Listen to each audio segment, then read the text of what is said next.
Okay, boom. Section 10, episode 555. Might as well be 666. Presented by Underdog Fantasy. It is the home of your 37 and 36 fourth place Boston Red Sox. Brewed by Blue Moon. Produced by Jake Yassi, who is sick right now. I'm fucking sick. I'm fucking sick. I'm sick and tired of what this team is doing to this fan base. And I didn't want to start here. I mean, I don't even know where to start. This is going to be just a complete fucking brain dump to start the show. Because the Red Sox just swept the Yankees to move above 500 and into a playoff spot. That's what we should be talking about right now. We should be blaring the horn. We should be I put this shirt on before the fucking trade happened because we were going to go fucking ketchup guppies in the intro. Old intro, ketchup guppies, sweeping the Yankees, positive vibes, finally turning the season around. And the Red Sox cannot get out of their own fucking way. It's embarrassing. It's insulting. I'll say the same thing to you here that I said on Twitter before I came on here. If you are a Red Sox fan who said, you know what? I can't anymore, man. I can't. I'm out. I cannot look you in the eye and give you a counter to that for why you're wrong or why you shouldn't feel that way. If you're out, Godspeed. I hope you still listen to the podcast for the laughs, but if you can't support this team anymore and you can't watch anymore, I salute you. Thank you for your service. The Red Sox trading Rafael Devers. If this wasn't my job, if I didn't have to do this to support myself and family, I think I probably would have taken a moment as maybe the most diehard Red Sox fan on planet Earth. I think I would have been like, you know what? I think I need some space. I think I need some space from this team. I can't mentally do this. After the 500 years, the last place years, the Mookie Betts trade, and now this.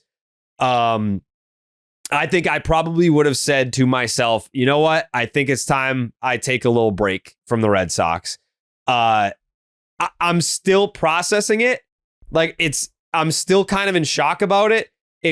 So to give you guys the full context and paint the full picture, I had gotten a text message that said something along the line of I told you they were going to trade him. And then I had just gotten out of the shower. So I read that and I fucking scrambled. I look at Twitter. I was like, did I miss a trade while I was in the shower? And nothing was on Twitter. So I was like, what are you talking about?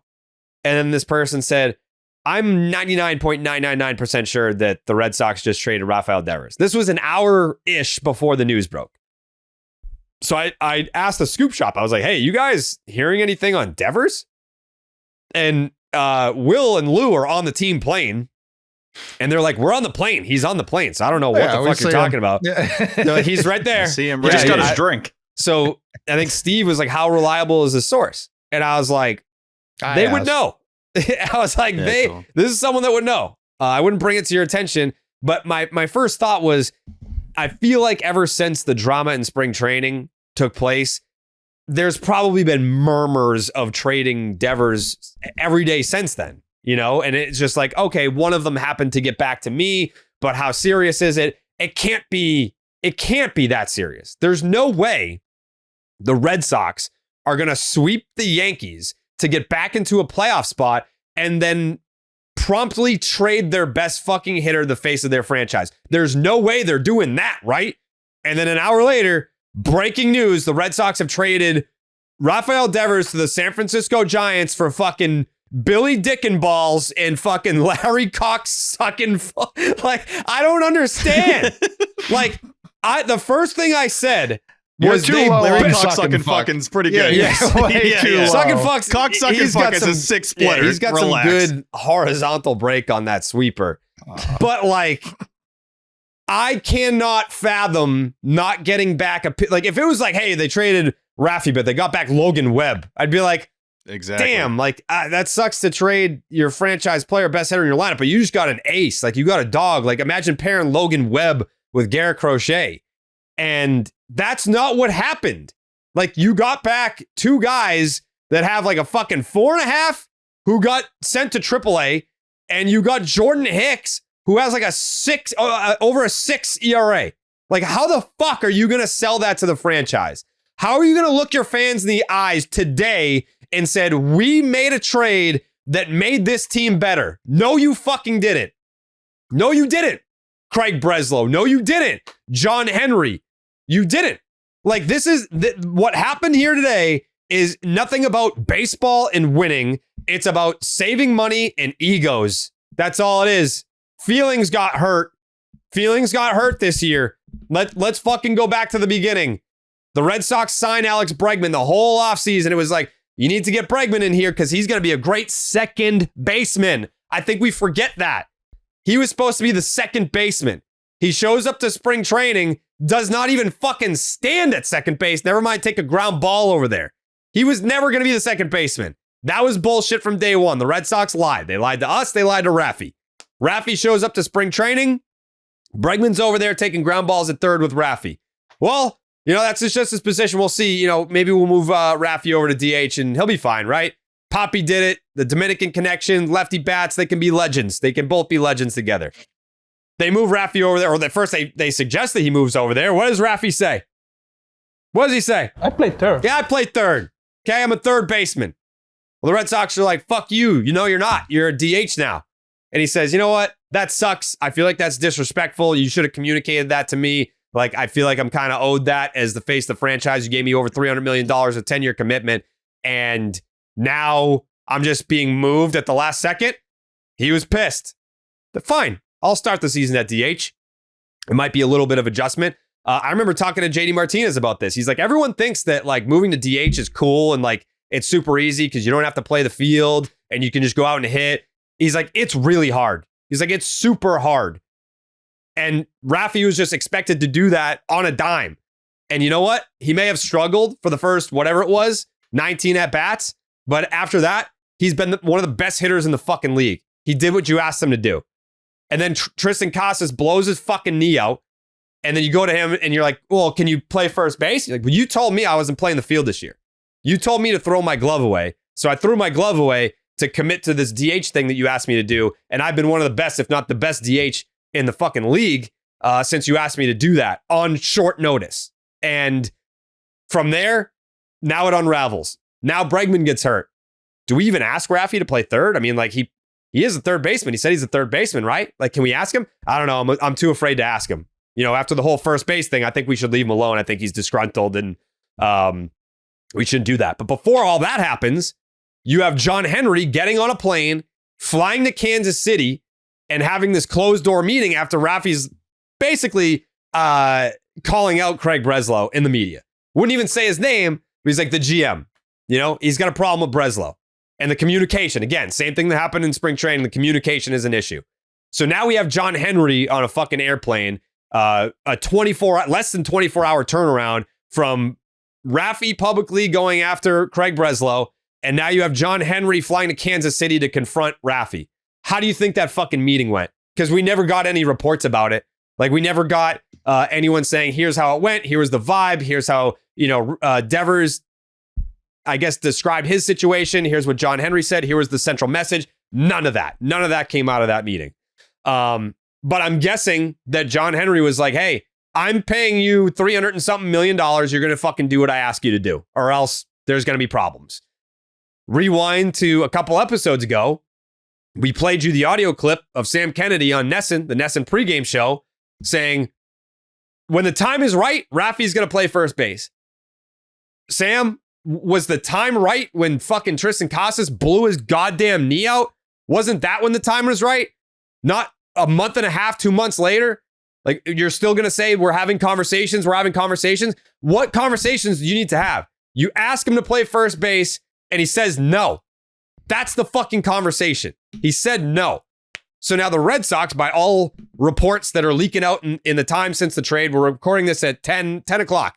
Trade probably broke around what, 5?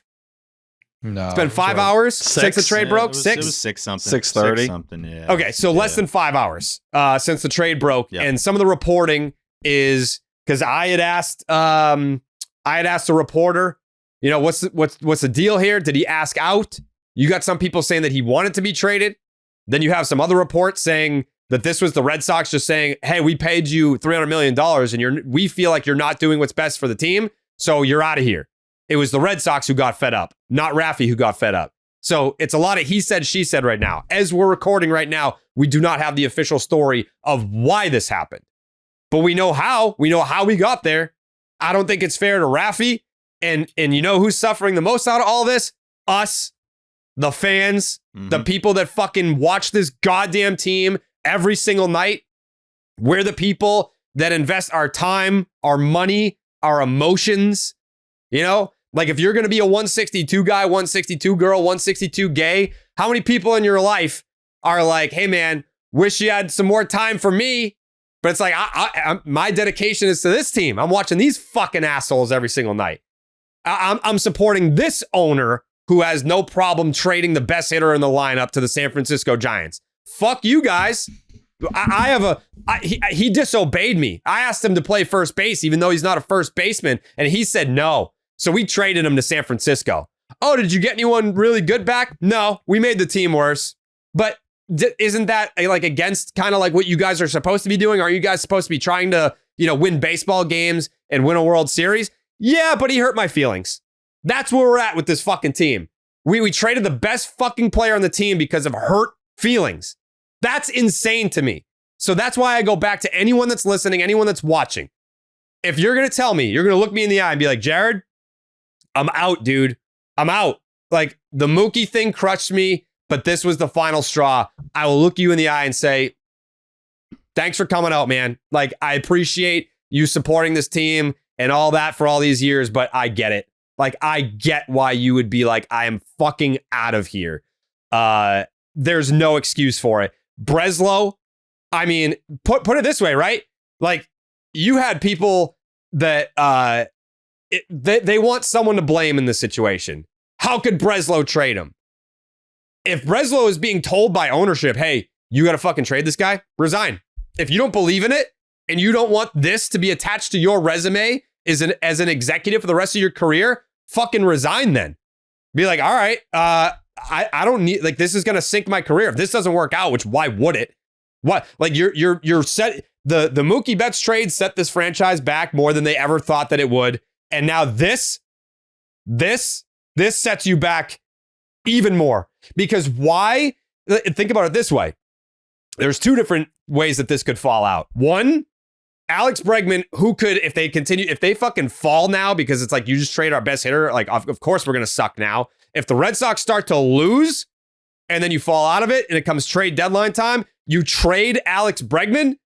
Now it's like you did this whole mess is because you signed Alex Bregman, which I obviously wanted to have happen. Didn't want this mess to come about. But if you sign Alex Bregman and it led to Rafi getting traded and then you end up fucking trading Bregman too a couple months later, good luck with the fucking PR, Red Sox. Don't fucking ask me for you to fluff your fucking tires. I'm not getting in the mix. No, I'm on their side. I'm fucking pissed. So that's number one. Bregman getting traded or him opting out at the end of the year. If they don't sign him or extend him and keep him here beyond this year, good fucking luck with the blowback on that one. And then after all that, how about the impact that it would have on potential future stars? If I'm a big name free agent or I'm a homegrown player and I busted my ass for this organization and I won a World Series here and I take less. Look at the Vladdy contract, $500 million. Look at the Juan Soto contract, $765. You don't think Rafi could have got more than $315 or $313 or whatever he got? Absolutely he could, because he played a position. You just took it away from him. So he took less to stay here. You fucked him over and then traded him because he was mad. Fuck you. Fuck you for that. The issue there with me is less outside free agents. If you're one of the big three, Campbell's already locked into the 360 deal. But if you're Roman Anthony, you go, oh, I take the hometown deal. Yeah, I get paid early, but I take the hometown deal. Then you trade me halfway through it, not even like you just did with Devers. Like what incentive is them for him to believe like, oh yeah, even if I win an MVP in a World Series here, you'll keep me here long term? A year and a half into a 10-year commitment. and you traded him because he didn't want to play first base. He's a third baseman. He's not a first baseman. He's a third baseman. And you agree he's bad defense. But to the point, you took him out of the field. Sure. You signed him because he's a hitter. Correct. You extended you paid him to hit, he's a hitter. and he just wanted to hit after you had to convince him just to hit. Outside of Judge in the AL. No, you go back to April 1st, right? You take out that awful first series of the year. He's been the 8th best bat in baseball. That's where Rafael Devers has been.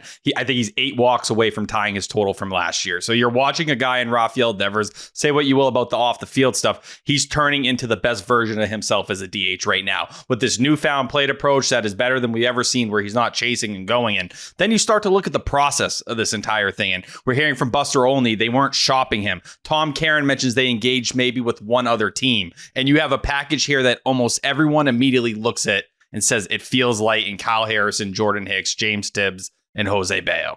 Everybody, first reaction, this feels light, because say what you will about, Jeff Passan tweeting out and saying Devers' contract was viewed as one of the most underwater deals in baseball. How do you feel that way when Vlad Guerrero just signed for $200 million more? I'm sorry, I'm not falling into that. And got it or all Juan up front. Soto. Yeah, or Juan Soto, right, is over there and has a chance for his deal to get, up to $800 million. And he's going to be a DH for a majority of that contract as well. Rafael Devers is going to be this elite hitter for the foreseeable future. And you did it at the high point of your season when seemingly you finally figured out the DNA this team had been lacking for months, after doing it against the team that's at the top of the division and the one you're hoping to go to head with for the next 10 years. That is such a weird, numbing and depressing blow, and one that makes you sit there and wonder, you're not getting better in the moment. It doesn't feel like you're really getting better in the future. How am I supposed to sit here and get overly excited about a Kyle Harrison when he was with Andrew Bailey a couple years ago? And since he's been with the Giants, they haven't been able to fix him. They haven't been able to get him right. He doesn't have a breaking ball that's really clicking and getting him over the hump. Maybe they figure it out there. And then you have another guy in Jordan Hicks that you're hoping the pitching infrastructure will fix, which in the last week has been the only time we've been really happy with the pitching staff so far this year. Dude, it's just hard to feel strong about any of that. Think about it this way, right? The Red Sox lost Tristan Casas, who, say what you will about the player, how he was performing at the time, but he was a middle of the order bat for you on opening day. They lost Alex Bregman, who was a top 3 player in the American League when he went down. Trevor Story, he's been better of late, but for the majority of the season has been MIA, offensively, defensively, everything above. He's made a resurgence, to be completely fair to him. But you basically didn't have him for a large chunk of the season. This team fell to certain depths where even I was like, season's over, dude. Like we're past a certain amount of game size sample where what their record is, and has any team ever gotten to the playoffs with this record this many games in? The answer was no. So I was like, it's not looking good. This team, even without Bregman returning, without Casas returning, with injuries to the pitching staff, injuries to the bullpen, they have gotten back above 500. They scratched, clawed, and fought to a winning record, still missing some of their best players. And this is what it's like. They had a broken leg and they still dragged their body to the top of the mountain. And then Craig Breslow just fucking stomped on their foot and spit in their face and threw them off the mountain like fucking Scar in The Lion King. Like, you're supposed to be the guy that's helping the team. This did not help the team. Don't you fucking dare try to sell me on now the roster flexibility is so much better now. Like, now it's so much better. Like, you're just going to fucking insert Masataka Yoshida into the DH slot. That's all you're going to do. Like, there's no roster flexibility there. You just took out a guy that's only a DH and put in a guy that's only a DH. Only the guy that you took out is 1,000 times better, not just than your replacement, but than any other DH in the fucking league. So, no, you didn't make the team better. No, you didn't create roster flexibility. The only thing you did was save John Henry money, and that's not your fucking job. Your job is to win baseball games. Your job is to get the Red Sox to the playoffs, and your job is to win a World Series. Did you do that today? Did you do your job today? No. Unless your fucking job description says save John Henry money, then good fucking job, Craig. You really delivered. You really delivered. And it created a pathway for them to easy get under the CBT threshold this year and kick that can down the road for next year. Say, hey, listen, we're going to punt on this season for what it is, even when the team is, peaking as it feels right now.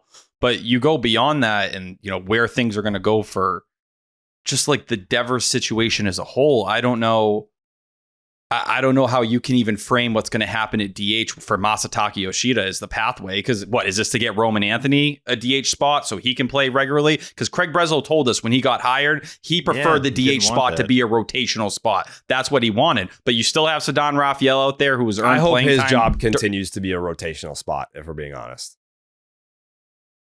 Craig Breslow. Yeah. The president or the fucking chief baseball officer position. I hope that continues to be a rotational spot. I don't, because I plan on seizing it at this point. Well, then how are you supposed to seize it if it's not rotational? Like you're gonna have to get it. It's gonna have to free up. But I'm saying you're saying you want it to stay rotational, which means even the next guy gets the same thing. No, not happen. you though. It can stop being rotational once Coley. Yeah. You know what sucks is I hit my pick'em today for Underdog Fantasy and it had Rafael Devers in it, and he's not on the Red Sox anymore. So that'll be the last time that I can pick Rafi for Underdog Pick'em, and I'm really butthurt about it. But make sure you sign up with the promo code Jared. That's JARED to get up to $1,000 in bonus credits and a special pick on Underdog. That's Underdog Fantasy, promo code Jared. Do you guys think he talked to Theo before he made this move? I don't Wouldn't know. be stunned. Has there been any indication genuinely curious. Theo has done anything since he's come? And he doesn't need to do anything. Theo's done enough. But like, has there been any real, like I remember one story early where Craig asked him for advice on something. Has there been updates on that? Jen McCaffrey's piece that kind of outlined the entire timeline of them getting in and knowing that after the Juan Soto sweepstakes, it was Arenado or Bregman. There was no in between. That Theo was part of like a lot of those conversations and kind of building and selling things at that time. So that's the closest we've heard since the season started. There hasn't been a peep. Also, like, T, you had said it before. What do you got, Jerry? I was just gonna say, never before have I encountered the Red Sox doing something where so many players from other teams immediately reached out being like, what the fuck are the Red Sox doing? Like, we got a little bit of that when they didn't re-sign Xander, which in hindsight, fine, whatever, I think that one stands up. But like, I'm talking MVPs, silver sluggers, like big name players in the league reaching out being like, what the fuck did the Red Sox just do? Like, immediately, like the league was watching this in shock, and it's not just Red Sox fans. So if you feel like we're overreacting or being dramatic, people within the league outside of this organization all had the same reaction as you. There's a million ways to look at this. I know T, you had mentioned before we went on the Nomar trade, and that was kind of the first thing that came to mind, just as being a fan of this team and how it felt. Because for Mookie, and Cole, you've obviously hit on the Mookie stuff a lot over the years for good reason. We saw that coming for a while. And did we agree with it? Obviously not. But when the pass and tweet went out, it was like, well, yes, this was kind of inevitable at this point, unfortunately. Until Jerry, I mean, my heart sank when Jerry sent that text, because I know you don't get shit like that for no reason. When you got like it's a 99% chance that this is going to happen, I'm like, what the fuck is going on right now? And then felt a little bit of comfort that it might have been shot down by ownership. And then sure enough, this deal actually goes through. But yeah, just as a fan of the Red Sox, it's gutting. I haven't felt this numb in a long, long time. You're coming off of a massive series win, the biggest one of the season by far. Who cares about sweeping the Cardinals in early April? This was going to change the course of the entire year. And not even being dramatic. This was going to be probably the best show we've had since getting Section 10 back. For real. And instead, what's up? Like, for real. Like, this, I was about to text Tyler and be like, buckle up. Like, this is probably going to be like the most viewed, most like hype episode of Section 100%. 10 since we came back. And then that happened. And I wanted to throw a tweet out there. Huh? 1 for 2. Yeah, I think people are going to tune in for this one. For yeah. that reason. But no, I sorry to interrupt, Steve. I'm just fucking brain fogged. No, you're again. This is going to be about as raw as it gets. I normally prep a lot of notes, but we're just going to be kind of spilling everything out here. Even seeing the replies of people just being like, I can't wait for this to be a 5-hour pod. I couldn't wait for this to be a 5-hour pod. The Clean 40 guy, like this was going to be incredible. There's so many things to break down from the series and what it means for the trajectory of this team. And people talking about like, oh, we're going to be hitting the siren a million times. You got Jake back. Someone was actually fully right that it's like, imagine if we waited until this series to bring Jake back, that it actually would have been a sweep. It would have been against Cake's favorite team and the Yankees too. Now this just washes all of that out, and maybe a dumb comparison here, but Twitter is just so bizarre now. You'll see all these like fight videos and people getting like shot and stuff, and some of the fight videos, people just getting beat down, and then they try to get up and they just keep getting punched and keep getting shoved down and keep getting pushed down, and that's what it's like to be a Red Sox fan for this stretch. It is anytime you get a little bit of breath of fresh air. You get the Breggy signing, you get the Crochet signing. It's like, all right, we can enjoy this for a little bit. And then as the season's gone on, we haven't had many of them, but this was one of them. This was a time to actually feel good. And the vibes at Fenway on Saturday were immaculate. Cora's when Dominguez, shouting it out. What the fuck? I don't know what Dominguez was doing there, but when he got thrown out, forgetting how many outs there were, everyone was like, oh, let's fucking go. Like, they might sweep the Yankees. Like, here we go. And for this to happen is just... I feel empty. It still doesn't feel real. Like no, it doesn't. We're still in that cloud. I'm waiting. I want to wake up from this. Yeah. Like it's almost like we watched the Red Sox sweep the Yankees. We went to sleep and had a nightmare that they traded Devers, but then we woke up and we were like, well, obviously they wouldn't do that. Like, first of all, they wouldn't do that in general. No. Second of all, they're not going to do that right after they just swept the Yankees to get back above 500. That makes absolutely no sense from a baseball standpoint. Well, that's the only reason with your text that I'm thinking, no way. Well, it just timing wise, it just doesn't make any sense. If you were so far down this rabbit hole that it was, all right, our relationship with Devers isn't going to get better. Let's take the time until the trade deadline. The team's riding high right now. Let's see what's out there. Let's put some pressure on teams. Let's feel out. Let's understand what the process is. It doesn't feel like they did that. It feels like they kind of just... No, they went to the Giants, and according to Tom Caron, one other team, but one team finally came close to the price they were asking or were there, and Breslow was like, good enough. Good enough. Get it done. Get them out of here. We're going to move on. This solves our problem that we have to figure out in 7 or 8 days. And that's just not what you do with one of the best hitters in the sport. It feels like such an ego move, just a lever you pull because you just didn't want to deal with the problem you created your fucking self. Correct. This is all self-created problems because you couldn't have a conversation. You, the former baseball player, Craig Breslow, could not communicate clearly to Rafael Devers. And you could throw Cora in that conversation as well. Neither of them, whatever it is, how you got to this point, you could not communicate your vision to your number one player, the best hitter on your team. And it got so bad that now you have traded him for what many people see as a deal that is not good enough in value. And you could compare it to Mookie or Nomar. Those guys had half a year of control, a year of control. Rafael Devers was locked up for the next 9 years, whatever it was. Like, what are you doing? Like, this was not a situation where a move had to be made right at this moment. Instead, you just got it done because it created the logjam fix sooner rather than later, instead of once again, maybe making a decision that who knows, whatever the decision would have been, but the hard one you made was the wrong one, and it doesn't make any sense. Just because you picked one that no one saw coming doesn't make it a smart move or something that, is going to wow people or shock people. Instead, you got on a plane and you made the trade, and no one's going to hear from you for 24 hours. That's lame as hell, because now we're all sitting here holding our dicks.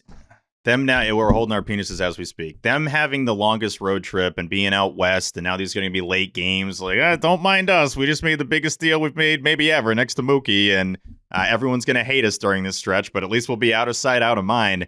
I think I'm still waiting. Like, obviously, we know the trade return, but it just doesn't make any sense that this is the return. I was waiting for the name that I was like, oh, okay. All right. If it's Webb, to your point, if it's Webb, it's like I can justify it. Yeah. At least there's part of that. But they're a team trying to win. They're a team that's actually trying to do the damn thing. What you need. Well, that's exactly what you need, and you still need that. That's why I brought up the fucking John Lester trade, because it's like you trade the A's traded a middle of the order bat for a stud ace. They got John Lester in the deal. The Red Sox did not do that. Like, that's why you look at it and say, if it was about winning, maybe they would have eaten some money to get a better player. Like, why don't you make the decision that leads to the better return? Because now it's just like, the money thing.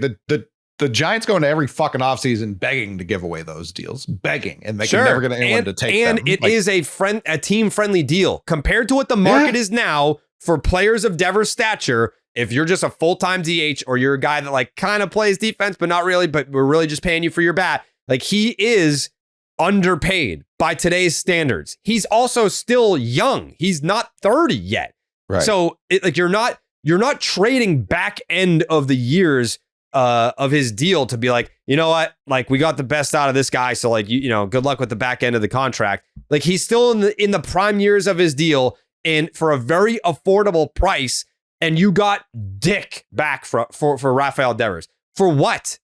For what? Because he refused to play a position that he does not play. Like, I almost wish that he went out there and just made fucking 6 errors in a weekend so he could be like, see, like I told you, like this wouldn't work out. I just didn't want to embarrass myself. But like, I'm not a first baseman. They would have said he did it on purpose, as if he was always some like Gold Glove defense. Like he was put in such a shit situation. That's what I've been trying to yell. I know he's hurt. Like, it's been awful.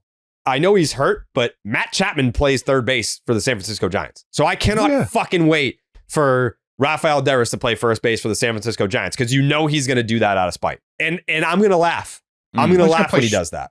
Well, what do you think he's been warming up at short for, brother? Really I thought the shortstop see, that's like, it makes even more sense now. Even seeing that video over the weekend, and I wasn't even trying to be like the old guy, you know, oh, he could get hurt. It felt very petty that Rafael Devers was doing that, taking these shortstop grounders. And everyone's like, oh, he can't just have fun. You're comparing him to all other players if you're saying he can't just have fun. Rafael Devers is in a very unique situation with this team and not want to play infield. And I play third, I'm DH. Like that's what he's been saying all year. And obviously, I will always still think he took things way too personally and didn't handle it great. That's not even saying anything crazy. I think we all probably agree with that. But for it to get to this point, where if you were to break down the percentage pie of why they made this deal, way too large slice of that pie is because Craig Breslow got his feelings hurt. And Craig Breslow, a guy that probably wasn't going to be here for much more than 3 more years. Rafael Devers was going to be here for another, 9 after this? Like, that part is crazy to me, and I can't wrap my brain around it. But the biggest thing is the return. It remains the return. You can't possibly have this be the returning trade package for a guy that's not... It's treated like a salary dump. Like, this isn't sending David Price out. This isn't getting rid of Carl Crawford and attaching some talent to it. It's Rafael friggin' Devers. Like, this guy is incredible. He's a statue guy. If he stayed here the rest of his career, he would have had a statue outside of Fenway. And instead, now it's like, okay, here you go. You take him and you eat all his money, so we're going to feel like that's a win of some sort. Like, a lot of people take blame here. I do wonder, I'm so curious, and we'll maybe never know, of how Cora found out, how Rafi found out. Bro, they were on John the plane. Henry saying, yeah, they seems like all found out simultaneously. No, I'm saying like, so they found out on the plane for the first time. Yes, like we know this. You think Cora did? So Cora had no idea. No clue there were talks going on. I don't know. That's about what I'm saying. Cora, I would like to know if Rafi, Cora had any heads up of this. Yeah, I mean, like, if you're Rafi after the game said, "Hey, I think we have another gear this team's going to hit." He was talking like, I agree. Things are going well. Based on how everything leaked out, like from what we know, because when Jared knew, he told us pretty immediately. That was like 5:54, whatever the fuck it was. From there, and then the trade gets announced, or Lou says the trade happens at 6:52. So with less than an hour, like I think people want to compare it to Luka trade. It's not the same. But in terms of like offering it to one team and it coming together pretty quickly, like, yeah, it seems like this came together like within an hour and a half. Even the behind the scenes with Breslow cooking this up, because I would love to know how long talks have gone on, how long they've been open to the idea of trading him. And I think above all else, I would love to know if Rafael Devers actually... See, there's a difference between requesting a trade and being totally fine with getting traded. I guess the Castillo report was that he didn't request a trade, but I'm like, there's in-between ground there where it's like, I want to stay here. I want to win with this team. I want to figure things out. And if he finds out he gets traded, he's like, okay, I'll play first over there. I'll hit balls into McCovey Cove. Like, I think they haven't totally fine with this. Yeah, the Giants haven't lied to him yet, so he will play first. Not yet, and not yet. And they probably, any other team I think has more of an understanding of what's going on from top to bottom than the Red Sox. I mean, you have no idea with this team and with this organization on a weekly basis who's saying what. Who's agreeing with what? If anyone's communicating at all, if it's just a bunch of egos and everyone pissed off at each other, that's all it feels like. And Jerry mentioned it earlier, but we pay the price. the people that invest so much fucking time into this team end up paying the price for the idiotic moves that they make. They think it's the play. You think Rafi's pissed? I don't think Rafi's pissed at all. I think he's actually pretty pumped for a new opportunity and is probably going to hit a bunch of bombs there. I know it's at a hitter-friendly park, but that's a team that's going to benefit from him and they open him, welcome him with open arms. And he's going to now have a bunch of 11 jerseys all over San Francisco. And I think he's going to fit in great there. But now we get to watch that. And we get to watch Mookie. And now Mookie, Xander, and Rafi all in California in much better, much comfier situations and peaceful situations. So we have to be the ones that then are in the wake of all that. And Max Sorello had the great article he put out just after the Devers trade. The last question they asked Devers before he was leaving the ballpark today was, have you and the club moved past all the drama? He goes, yeah, it's past us. So clearly on his side, they thought they had moved on or maybe whatever he did know it was. about the trade. Who knows? Maybe at that point in time they had passed it along, it's right? past us. I got traded. But we're done with even it. Water with under the the Mookie- bridge, fella. Next flight to San Francisco, baby. Even with the Mookie stuff, you had COVID and that kind of, it didn't soften the blow, but it made the entire transition weird and not feel as connected for a lot of people. People were tuned out of the sport. Xander leaving, you get the contract and you don't have to see him for a while in a Padres uniform. We're going to see Rafael Devers in a Giants uniform this week. We're going to watch him play 3 games against the Boston Red Sox. He's going deep. There's going to be a homer, probably into the goal, whatever it is. But we're going to sit there and have to just even the process of being what? We're probably going to make this deal. Let's give it 10 days or so. And, let's get through this so we don't have to deal with the media hurricane in 5 days. No, we're going to play this out the next couple of days where it's the only thing anybody talks about. You'll get a slight breather for a day during the off day. And then the series this weekend, Devers, every chance, talking to the media, doing this. He's going to talk to the media more the next 3 days in San Francisco than he talked to the media the whole year here. And we're going to get all these quotes, all these stories that are going to come out in the next 72 hours that tell us exactly what happened in that John Henry meeting, that tell us exactly what happened during spring training. All of that's coming. I think that's all coming. No. It won't be exactly what happened. It'll be their side. No, it'll be the Red Sox side. Let me clear that up. It'll be the watered down version. You're right. I can't wait. I He can't said he wait was to going to hear kill us if about we didn't what trade him. He said he was going to kill Devers us. is addicted to now that he's gone.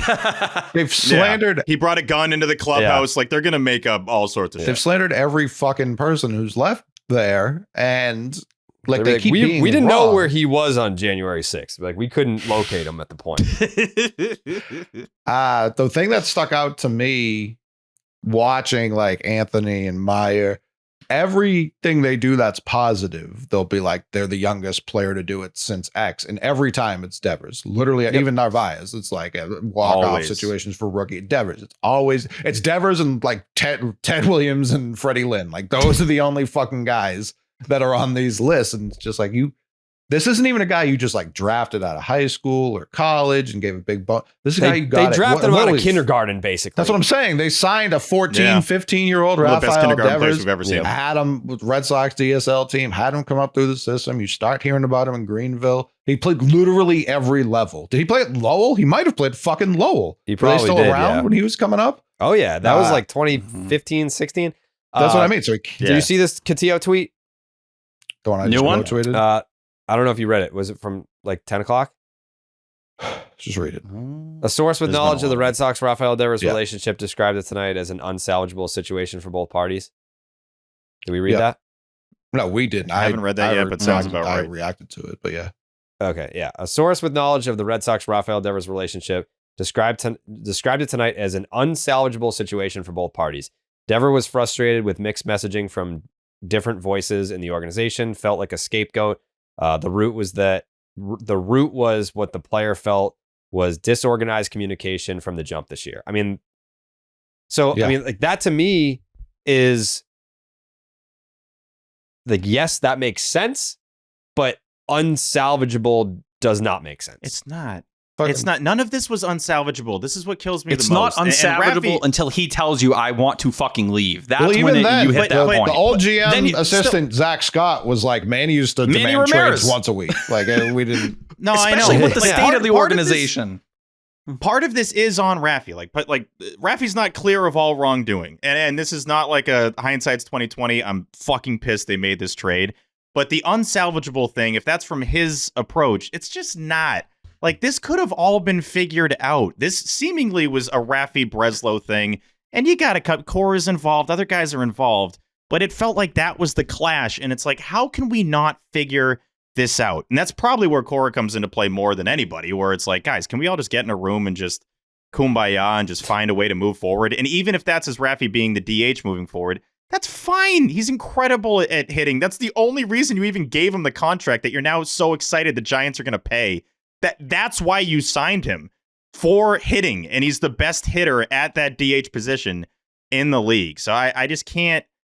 That's what drives me so nuts about, and so much more shit's going to come out, by the way, that's just going to infuriate us to like new levels that we're not even at right now, where it's like, no, shut up. That's not what happened. That's not the case. And this was not unsalvageable. You could have absolutely figured a way for Rafael Devers to still be here, be happy here, and to win with this guy. Now the lineup, by the way, I mean, that I feel bad for whoever runs the Red Sox socials, because like they're already getting killed for everything they put out there. They're playing that it up lineup a little much for my liking. No, of course. I just don't know what the playbook is for this. Like, we just traded the best player on our team out of nowhere, and it's like Father's Day dinner time. Again. I know they did it again, but it's like that lineup tweet on Monday for the Mariners game.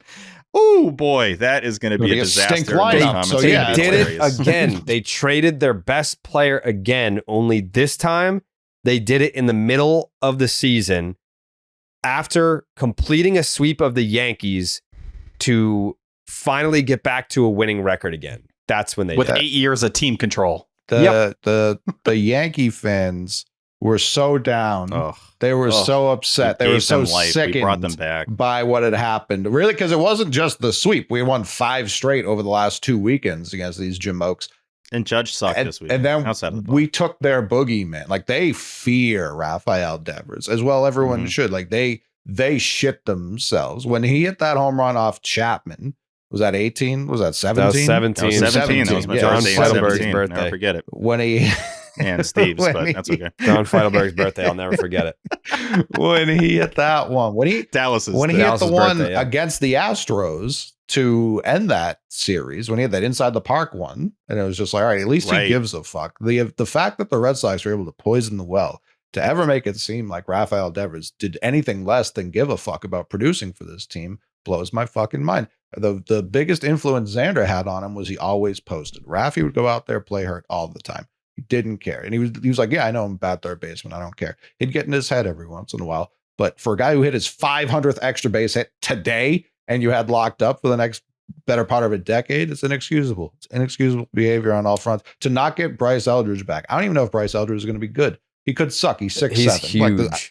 I've seen one 6'7" guy be good, and even he sucks. So I don't know that that's like a size I want, but you could take that and trade him. You know what I mean? Like, just get the asset.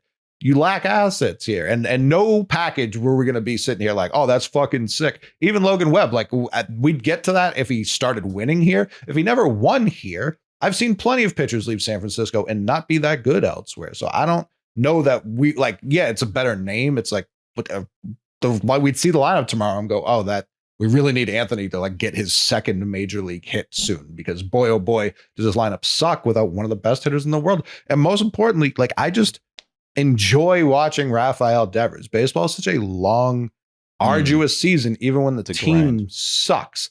When the team sucks and Rafael Devers is posting Steve's favorite triples like the 30-100, I know throughout the course of the year, I'm going to get very enjoyable moments because this jolly cherubic Dominican fella is going to swing the fucking piss out of his heels and hit a ball farther than I've seen a ball hit before. That part of the fanhood I'll never, ever lose. I don't care how old I am. I'm childlike when it comes to that level of enjoyment. Of course, I want to win championships. Of course, I want to talk shit because of how dominant my team is.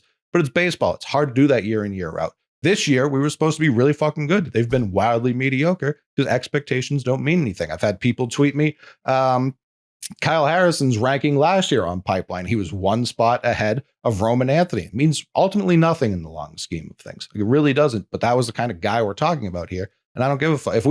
If that's the young controllable arm we got for Tristan Casas, we wouldn't have even been pumped about that if it happened over the winter, but you'd at least see the vision there because there was a problem with Casas. The fact that Casas has outlasted Rafael Devers in the Boston Red Sox is fucking mind-blowing to me. Absolutely mind-blowing. And you're hoping on guys and Kyle Harrison, who I like. I think there's things to be excited about. He was a consensus top 25 prospect. Listen, no, let me get to my point. No Can I get to my point? About Kyle Harrison. No, but that's what I'm saying. A week ago, everyone wanted Andrew Bailey fired.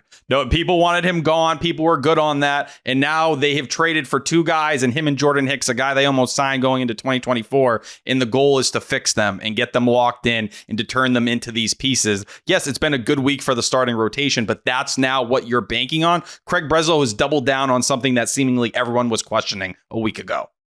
Like, and you even talk about the fan stuff. Rafael Devers was your last connection to 2018, your last connection to winning baseball, winning DNA. Like, that is gone now.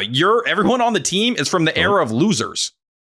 Go ahead. Oh, big losers. Jared, can you imagine that first pitch Kyle Harrison throws to Connor Wong? I'm going to blow my fucking brains out.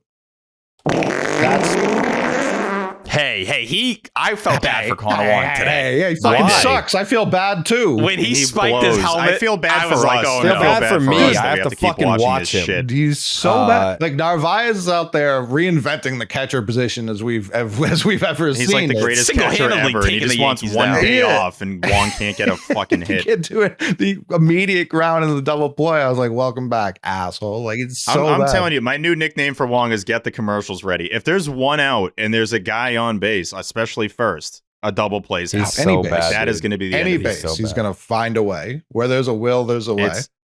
It's terrible. I agree fully with what Coley said. I think trying to take a step back right now. The worst part about this is that it's going to like re-hit us all nonstop. Like tomorrow, I'm going to wake up and be like, "Oh my god, that Rafael Devers trade was real." And it's just that pain that's going to be a knife in the heart again. It's going to be over and over and over. I think if you try to, think about the good times, this is how bad this trade is. You can't even think about the good times. And getting back to the Sox Twitter thing of them putting that video out there, the montage of Devers, it's like, this can't be real. You can't act. We're doing the thank you Devers stuff. Like that's on the same day that he hits a bomb and says to T's point, like, I think we can get cooking here. Like, I think we can really get to the next step, which we all agree with. Losing that guy that you know what to expect is brutal. This is a lineup and a team that we don't know what to expect. It is flooded with guys that have ceilings and floors that change every week. Rafael Devers, you fucking know exactly what you're going to get from him. And he was even raising that ceiling this year. So to not have that, and you lost a lot of the joy this season too. That part was kind of already, I don't want to say it was gone, but he wasn't as nearly as happy as he used to be. I think he did a bomb and go sit on that Gatorade cooler, and you could just kind of tell it was different. Like it wasn't, the feelings weren't quite the same. But again, I keep going back to the unsalvageable. That's just wrong.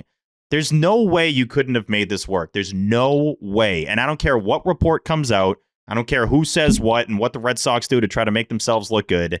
This is 100% on them. Until we all die, this is going to be on them. This is a forever thing. Like I'm not going to say I was just getting over the Mookie thing, but we probably weren't bringing it up on the show as much this season. And that felt great. No, I know, which was awesome. And I'm not saying like you can bring it up. That's fine. But it was just nice to not have to.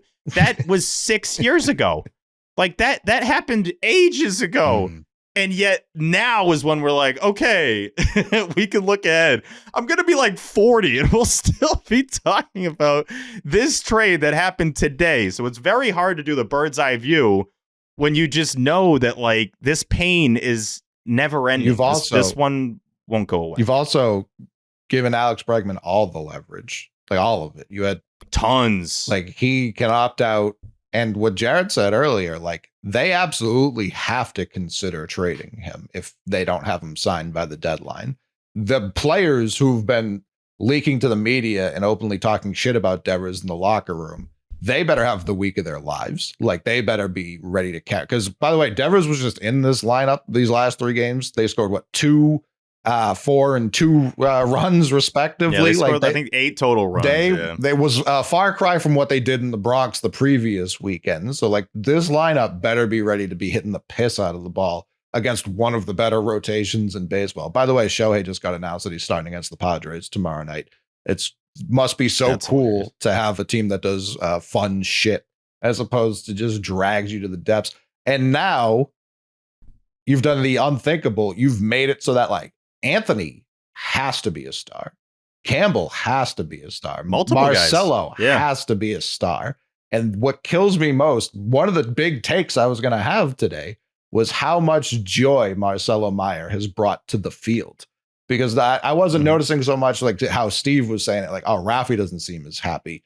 But Marcelo, when he makes that tag of dumb idiot head Jason Dominguez, and he's fucking hooting and hollering off the field, it's just like, man, we haven't had a guy like that. Like this locker room had been so fucking stiff all year. The vibes were so just blah.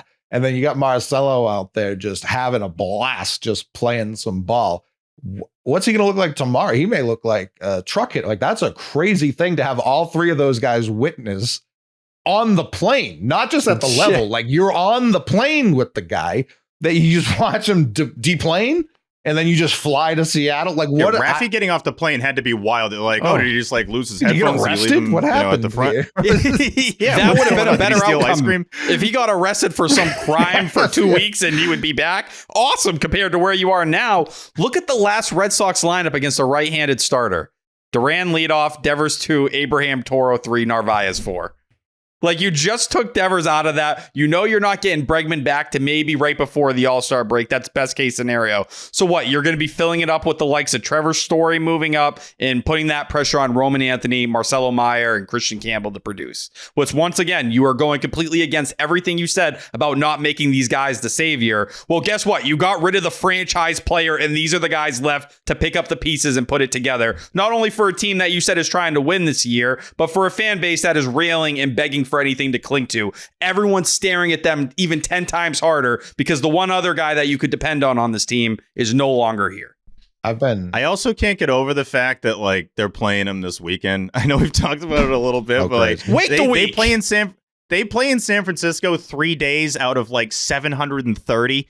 And we traded the best player on the Boston Red Sox to that team 6 days before the series. That fits perfectly with this organization. It's like, you know what? Yeah, why not? Send him out there, and now you get to face him for the weekend, and he's just going to dominate against you. That's a guarantee. They can't do anything right. They can't get out of their own way. It's constant. Jerry? Do you guys want to hear what Buster Olney said on Baseball Tonight? Or Sunday Night Baseball? Sure.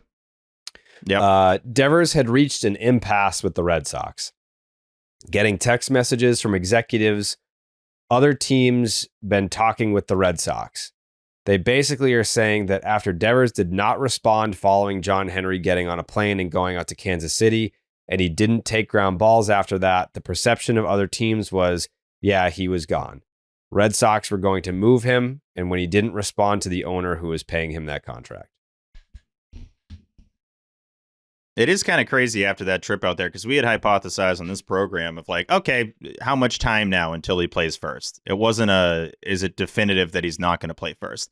But even if he doesn't, who the fuck cares? Like, what Romy Toro's and been good. That's been such an underreported. Romy and Toro have a combined OPS of like 895. Like, these guys have been awesome, and they're just like smashing their face in the ground. They're doing everything for this team. Crazy. They are the blood, sweat, and tears of the Boston Red Sox, and so yeah, they haven't. That's needed the other thing that just drives me nuts. No, it's like they haven't needed fuck you out so, of principle, Rafi. Like that's what they just. That's did. what I'm saying. Like that. That's the worst part. They've been better than what Casas would have been doing by now. Big Even time. if Tristan, sorry, T.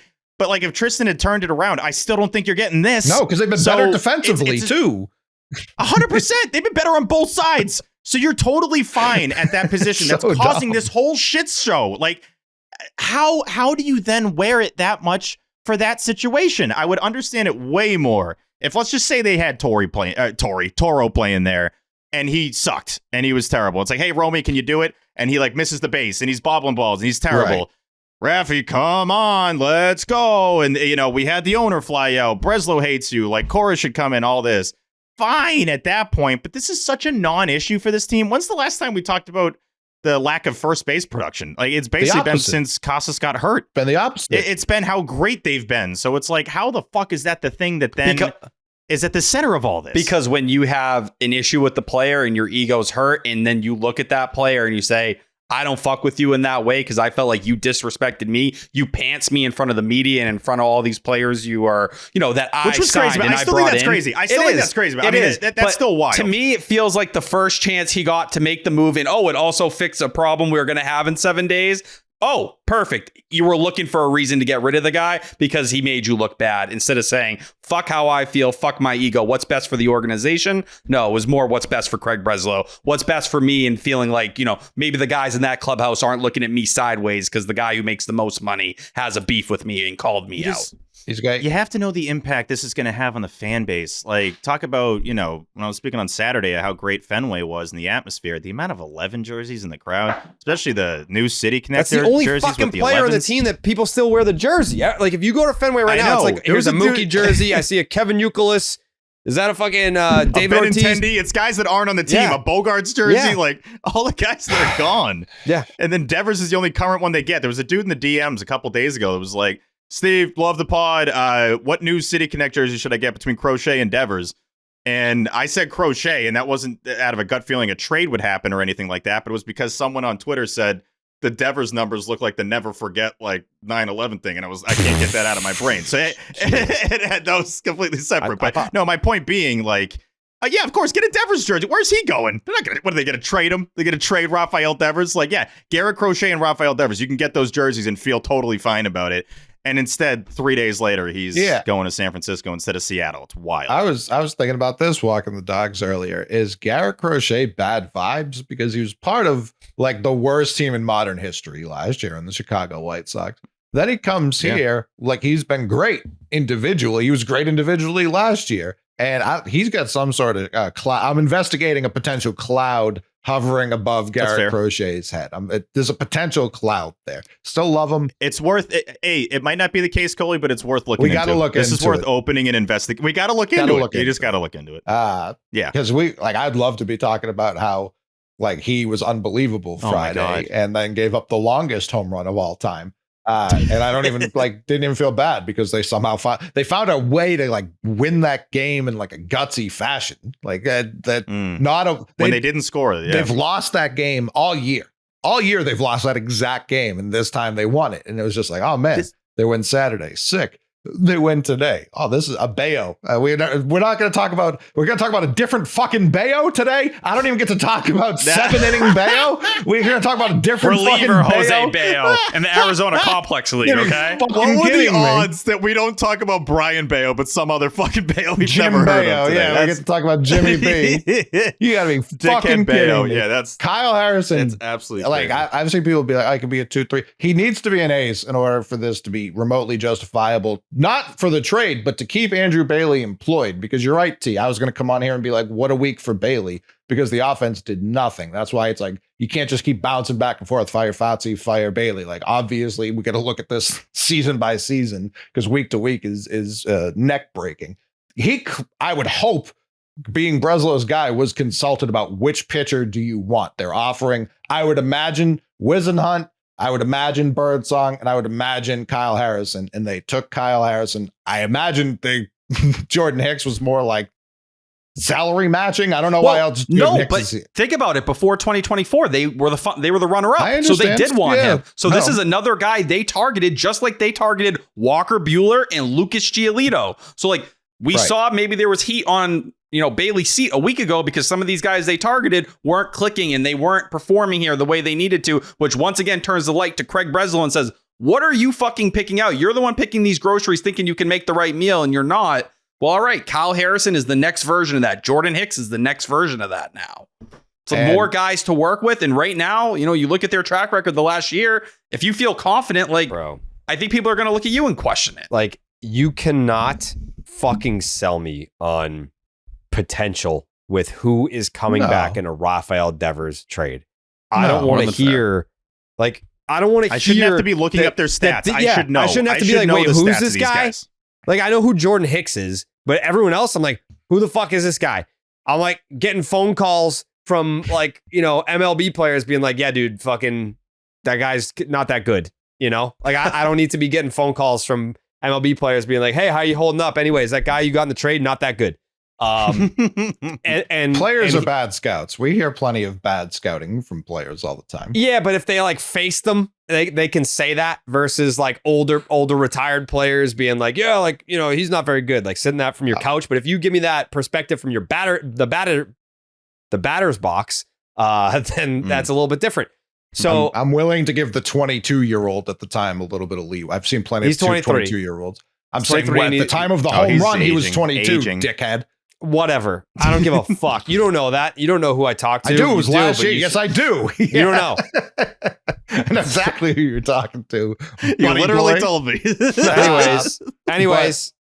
But Anyways, Tibbs, I'm a hard out straight on. his butt. I'm out Oh, on. hard out. I'm Wow, I did not hard expect out that. on Tibbs. They literally, and I made this point on Twitter, and people were like, "It's not the same thing." They literally took an outfielder one pick ahead of this asshole last year. They weren't interested. They did not want him a year ago, and they took Braden Montgomery. Just replenishing the Braden Montgomery pick that you traded for Crochet, like that worked out great. I don't know. He played first base at Florida State for a year. He hasn't in the pros. He's been playing corner outfield. Ian Cundall did not write up like a great scouting report on his power. Giants fans were saying he's had a hot month. He's also The BABIP's really low down there. Listen, I know people are gonna screw well, he's a with me, but it is low 22-year-old BABIP. who was playing high A for the Giants. So Correct. it's like I'm not moved by Tibbs the third. I hope he's trade fodder. Get him out of here as quick as he was brought in. He reminds me, I think, profile-wise, a lot of Tristan Casas. It's, maybe with even less Ks, he's striking out 17% of the time at high A, but it's with a 16% walk rate. A guy who's not supposed to chase very much and has good power. It's 12 homers in 56 games. And high I do A. think in high A, I agree. I'm not telling you to go nuts here. He's not a top 100 prospect for context. He was number 4 in the Giant system per Baseball America. I think MLB Pipeline had him at 3, or it might be vice versa on that. But yeah, he's going to start at Double-A. Andrew Parker had the report today that they're already pushing him. So we'll see. But yeah, he feels like a Tristan Casas light to me. I think that's the way I describe it. And Sick. who knows? Maybe they look at those two and they say, maybe we get a solution at first. The way Christian Campbell's played second base recently, it feels like maybe those first base conversations should be something that comes to be a conversation again, because you're going to need to find a solution at that position moving forward, because Devers, that they had hoped was going to be that guy if they had traded Casas over the offseason, or Devers at some point this year taking it over, that's obviously not happening either. I'm just out on Tibbs. I'm so this feels like Yeah, I don't think you go nuts. They're going to trade the password to clear a 40 spot, and they're just going to try and make him the next password, even without center field capabilities. Like, it's dumb. it just sucks not knowing the direction. You just want to have some kind They of have no feel plan. for- None. They have no plan. They haven't had a that's plan all year. I That's know. why They make the consistent move with thing the is that they logjam don't on know the what they're horizon. doing. That's the only consistent thing they've done has been inconsistent. That's literally it. And Coley, I know you mentioned the Nico Harrison thing and the Luka trade and all that. I think the comp to Nico Harrison is fair, just because there's no way Breslow can walk around, not even saying this in like a watch out, buddy. There's just no way he can walk around Fenway and be like comfy now. Like, you just traded the face of the team. Again, everyone's got the 11 jerseys on. Like, it's gonna be like Nico in that sense, where it's like, go fuck yourself, dude. He's gonna hear a lot of that. You got to be ready for that. You make a deal like this. This is You not a think trade Breslow that's just about walks around numbers. Fenway? No, but I'm just saying, for good now. This isn't just like He never now. did You that also before. did- He signed up for hides this for in the his rest of little your box. He hides in his little box. Like I've seen him bopping around EMC a couple times and like down by the elevators. I feel like I'm like doxing his like walking patterns. Yeah, here's his go-to spots. but- if you want Are to you find trying to get him, this he's man gonna jumped? be here. But I've never seen him. Actually, no. In spring training, remember we saw him like sitting in the stand. But that's he's spring feeling training. up that broad. Yeah. Oh, right. I couldn't believe it. I mean, she was stacked, but He like, fucks? yeah, that was kind of wild. He all the time. Yeah, he just bangs fans in the stand. I mean, people are already going a little nuts on Twitter. Like, there's some people say stuff like, hey, come on now. yeah, But people are saying some. this is wild what you shit. sign up for, though. Like this, I will never condone people doing crazy things. But when you make a move like this, However, you sign up for people to think crazy things and like want to be the worst human ever. Like, that's what he has now put himself in a category that very few GMs ever get put into, which is you traded somebody that people absolutely love, that people have a connection with. And understandable, it's been kind of changed a little bit for some fans this year. There's some people that I'm sure love this trade, and not talk about who comes back, but just the fact that Rafi's gone. Those people are fucking idiots. But it's, again, you sign up for all the bad things that come with this. And I don't think Craig Breslow's ready for that at all. I bet you right now he's probably going to, I don't know if he's going to sleep easy tonight. Probably not. I bet he's still going to be surprised at the blowback of this, even though he's so smart and all that. I bet he's going to be surprised at what's coming to him. Because these quotes on Monday, we're going to pick them apart and they're going to be ridiculous. There's nothing they can say to have us be, oh, okay, yeah, actually, not bad. Good trade. Like the trade. It's going to suck. They're going to get destroyed as they deserve to get destroyed. But we finally reached a point where it was like, it wasn't about the front office anymore. It wasn't about the Devers drama. It was about the team. It was about the team on the field and the results. And it felt so great for the talk to be about the results and sweeping the balloons and having excitement going into this West Coast trip. And they've just completely stripped that from us. And we're going to feel the after effects for a long time. I hate it. This sucks. Mm-hmm. I do feel like Breslow's going to come out tomorrow. I'm sorry. I just threw myself in there. I do feel like Breslow's going to come out and be like, yeah, I think we did some things to better, put our team together for the rest of the year. Like he's going to pitch you on. I hope he does so that I can go full nuclear against him. I just have a hard time believing he's going to be like, we've decided that our outlook is for more beyond 2025, which should be the answer at this point in time based on the move you made. I feel like they're going to try and frame it and be like, we got Jordan Hicks. He's going to help our depleted bullpen. Dude, Kyle Harrison is going to help our rotation. I dare him to try and say that they're a better team today than they were yesterday. I fucking dare him. There's no way. I will say who it's a great day for. The translators. Yankee fans. The Red Sox translators got to be pumped. Davison's probably popping champagne right now. He's like, thank God I don't have to be the one delivering all these quotes anymore. It's huge for him. But no, Breslow's going to get killed. It's going to be. I don't mean that literally. Jesus, everyone calm down. I'm saying these quotes on Monday, he will get destroyed. But you already know they're going to suck. I know, Jerry, you don't like the nerd thing, and that's probably my favorite bit you've ever had was the video you did a couple weeks ago. But it hasn't bothered me as much because I just know that's who he is. He's just he's another Ivy League guy. They're going to talk like that. Whatever. You can kind of turn a blind eye to it. I've been told that he's not really like that. From guys that no, but I'm saying the way he wasn't like that when he played. Which I wouldn't be stunned either. It does seem like he's kind of acting in a way. But the quotes that he's given before and the way he's delivered them, I'm like, yeah, whatever. This is kind of where the game's going.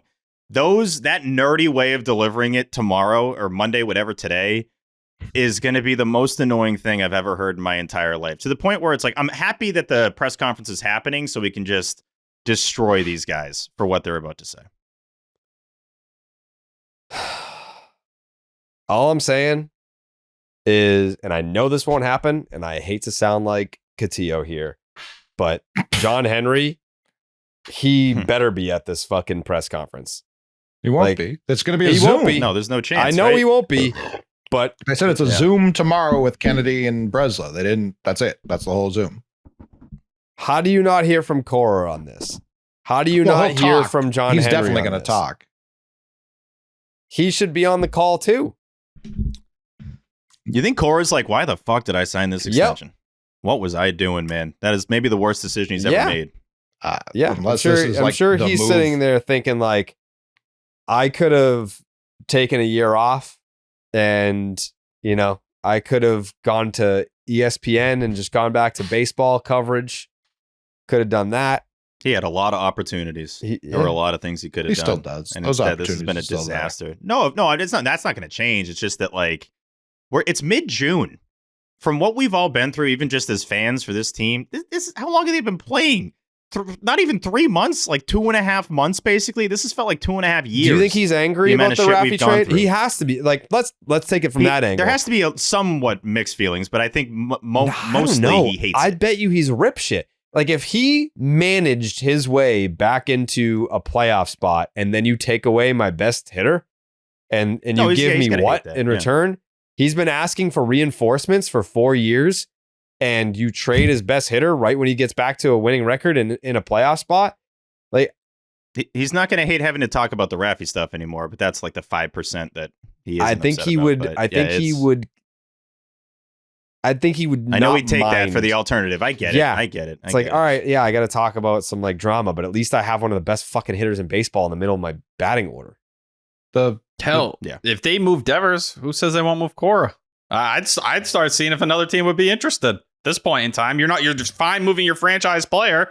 Does anyone want Alex Cora as the manager? Because who knows what your timeline looks like at this point? Because you just took the one guy that was a proven, legitimate MLB star that you knew you were getting that production in your starting lineup every day. Could be years until Roman and Marcelo and Christian Campbell are able to give you any semblance of that on a day-to-day basis. It could be 2-3 years before they're at the, even at a star level, never mind like a superstar-ish level like Rafael Devers was. We already know that like the trying to compete now stuff was kind of bullshit. At least you could buy it with, Crochet, Breggy. Like, it was a good offseason. We're having fun. It was a fun offseason. But you can't then keep telling me that if you're going to trade Rafael Devers. You do a move like this, it's like, no, not going to believe any of that shit. I already didn't really believe anything they said anyway. Now the line by Kennedy is really interesting last week. That my ears perked up when he said the whole, like, Rafi's going to be in the field when we're ready for him. I'm like, wait a second. No, he said when the time is right. We weren't. Yeah, well, but either way, it was like, where did this line come from? That seems like it's out of nowhere. And now I'm probably reading too much into it, but I'm like, was that to improve his trade value to the Giants? Like, were they already having those conversations? Do we know when the combos started, by the way? Have we gotten that info? No. That's probably too deep into we might never know that. But I mean, they kind of started when did Posey trade us Blake Sabol? T. Was that December? Yeah. Yeah, that had to be December, like December 20th, I want to say. Yeah, it sounds about right. That was what led to this, because you're going to trade. You're going to, especially if you're trying to do this trade quickly and quietly, you're going to do it with a team and a person you've pulled off a trade with already. And who are those teams for Breslow? They're the Pittsburgh Pirates, who are not taking Rafael Devers' contract. They're the Milwaukee Brewers, who are not taking Rafael Devers' contract. The New York Yankees. Chicago White Sox. Yeah, the New York Yankees would gladly take that contract. You can't do that. I'd almost respect that more if he had traded him just directly to the Yankees. I think I would have respected that more. What a day for Garrett Cole. I mean, he's got to be having a celebration. I hope he right fucking now, right? tore his UCL again. Just being excited. Yeah, just going absolutely nuts. Yeah. Hey, Cole, you'd alluded to it earlier, but that's a huge layer of this too. It's like Yankee fans haven't been this down in a little while, and then you just gave them this juice again. It's like Crazy. You guys had nothing to go off of from that series, and hey, we traded Rafi. You did what? The the guy reaction that, was like, probably crazier from Yankee fans than us. the guy that just torments the best pitcher on your team and just delivered like the team dude in that general. had his fucking their best arm pitcher now. hanging He off homered during off a Max playoff Fried run today. and still just went out there and launched bombs. It's crazy. He homered off Chapman in his prime. He homered off Cole every time they faced. And Max Fried's having a Cy Young season. He took him yard today. Like that. It's just what he does to their best pitcher. He's been hitting cartoon homers off the Yankees his entire career. I'm so happy we got that ump shot last Sunday Night Baseball. It was like a Big Mac bat. I'm like, this guy does this in his sleep against this team. And that's the person we can't wait to trade to the Giants. Does he have 3 home runs against the Yankees this year in the 6 games they've played? Yep, 100%. He's homering on average every other game against them. Let's get this guy out of town. He fucking sucks. I hate this guy. Correct. So like to me, because people will forever tie this to the Mookie trade. Heim was hired knowing he had to trade Mookie. Like that was said to like, hey, it wasn't a personal vendetta. Well, that's it. Heim was hired knowing that. Craig got into a dick measuring contest and lost and reacted like they took his ball and went home. And he was just like, you're a giant now. And it's like, that's a crazy way. I know what Jared was saying, like, oh, if the front office, if resign, if you don't want this on your resume. I think the level of hubris some of these people have is like, I can beat this. I can have this kind of trade on my resume and still win. And they won't fire me. Like, I think that's also part of it. Like, he thinks he's safe doing something like this because he got the green light from Henry.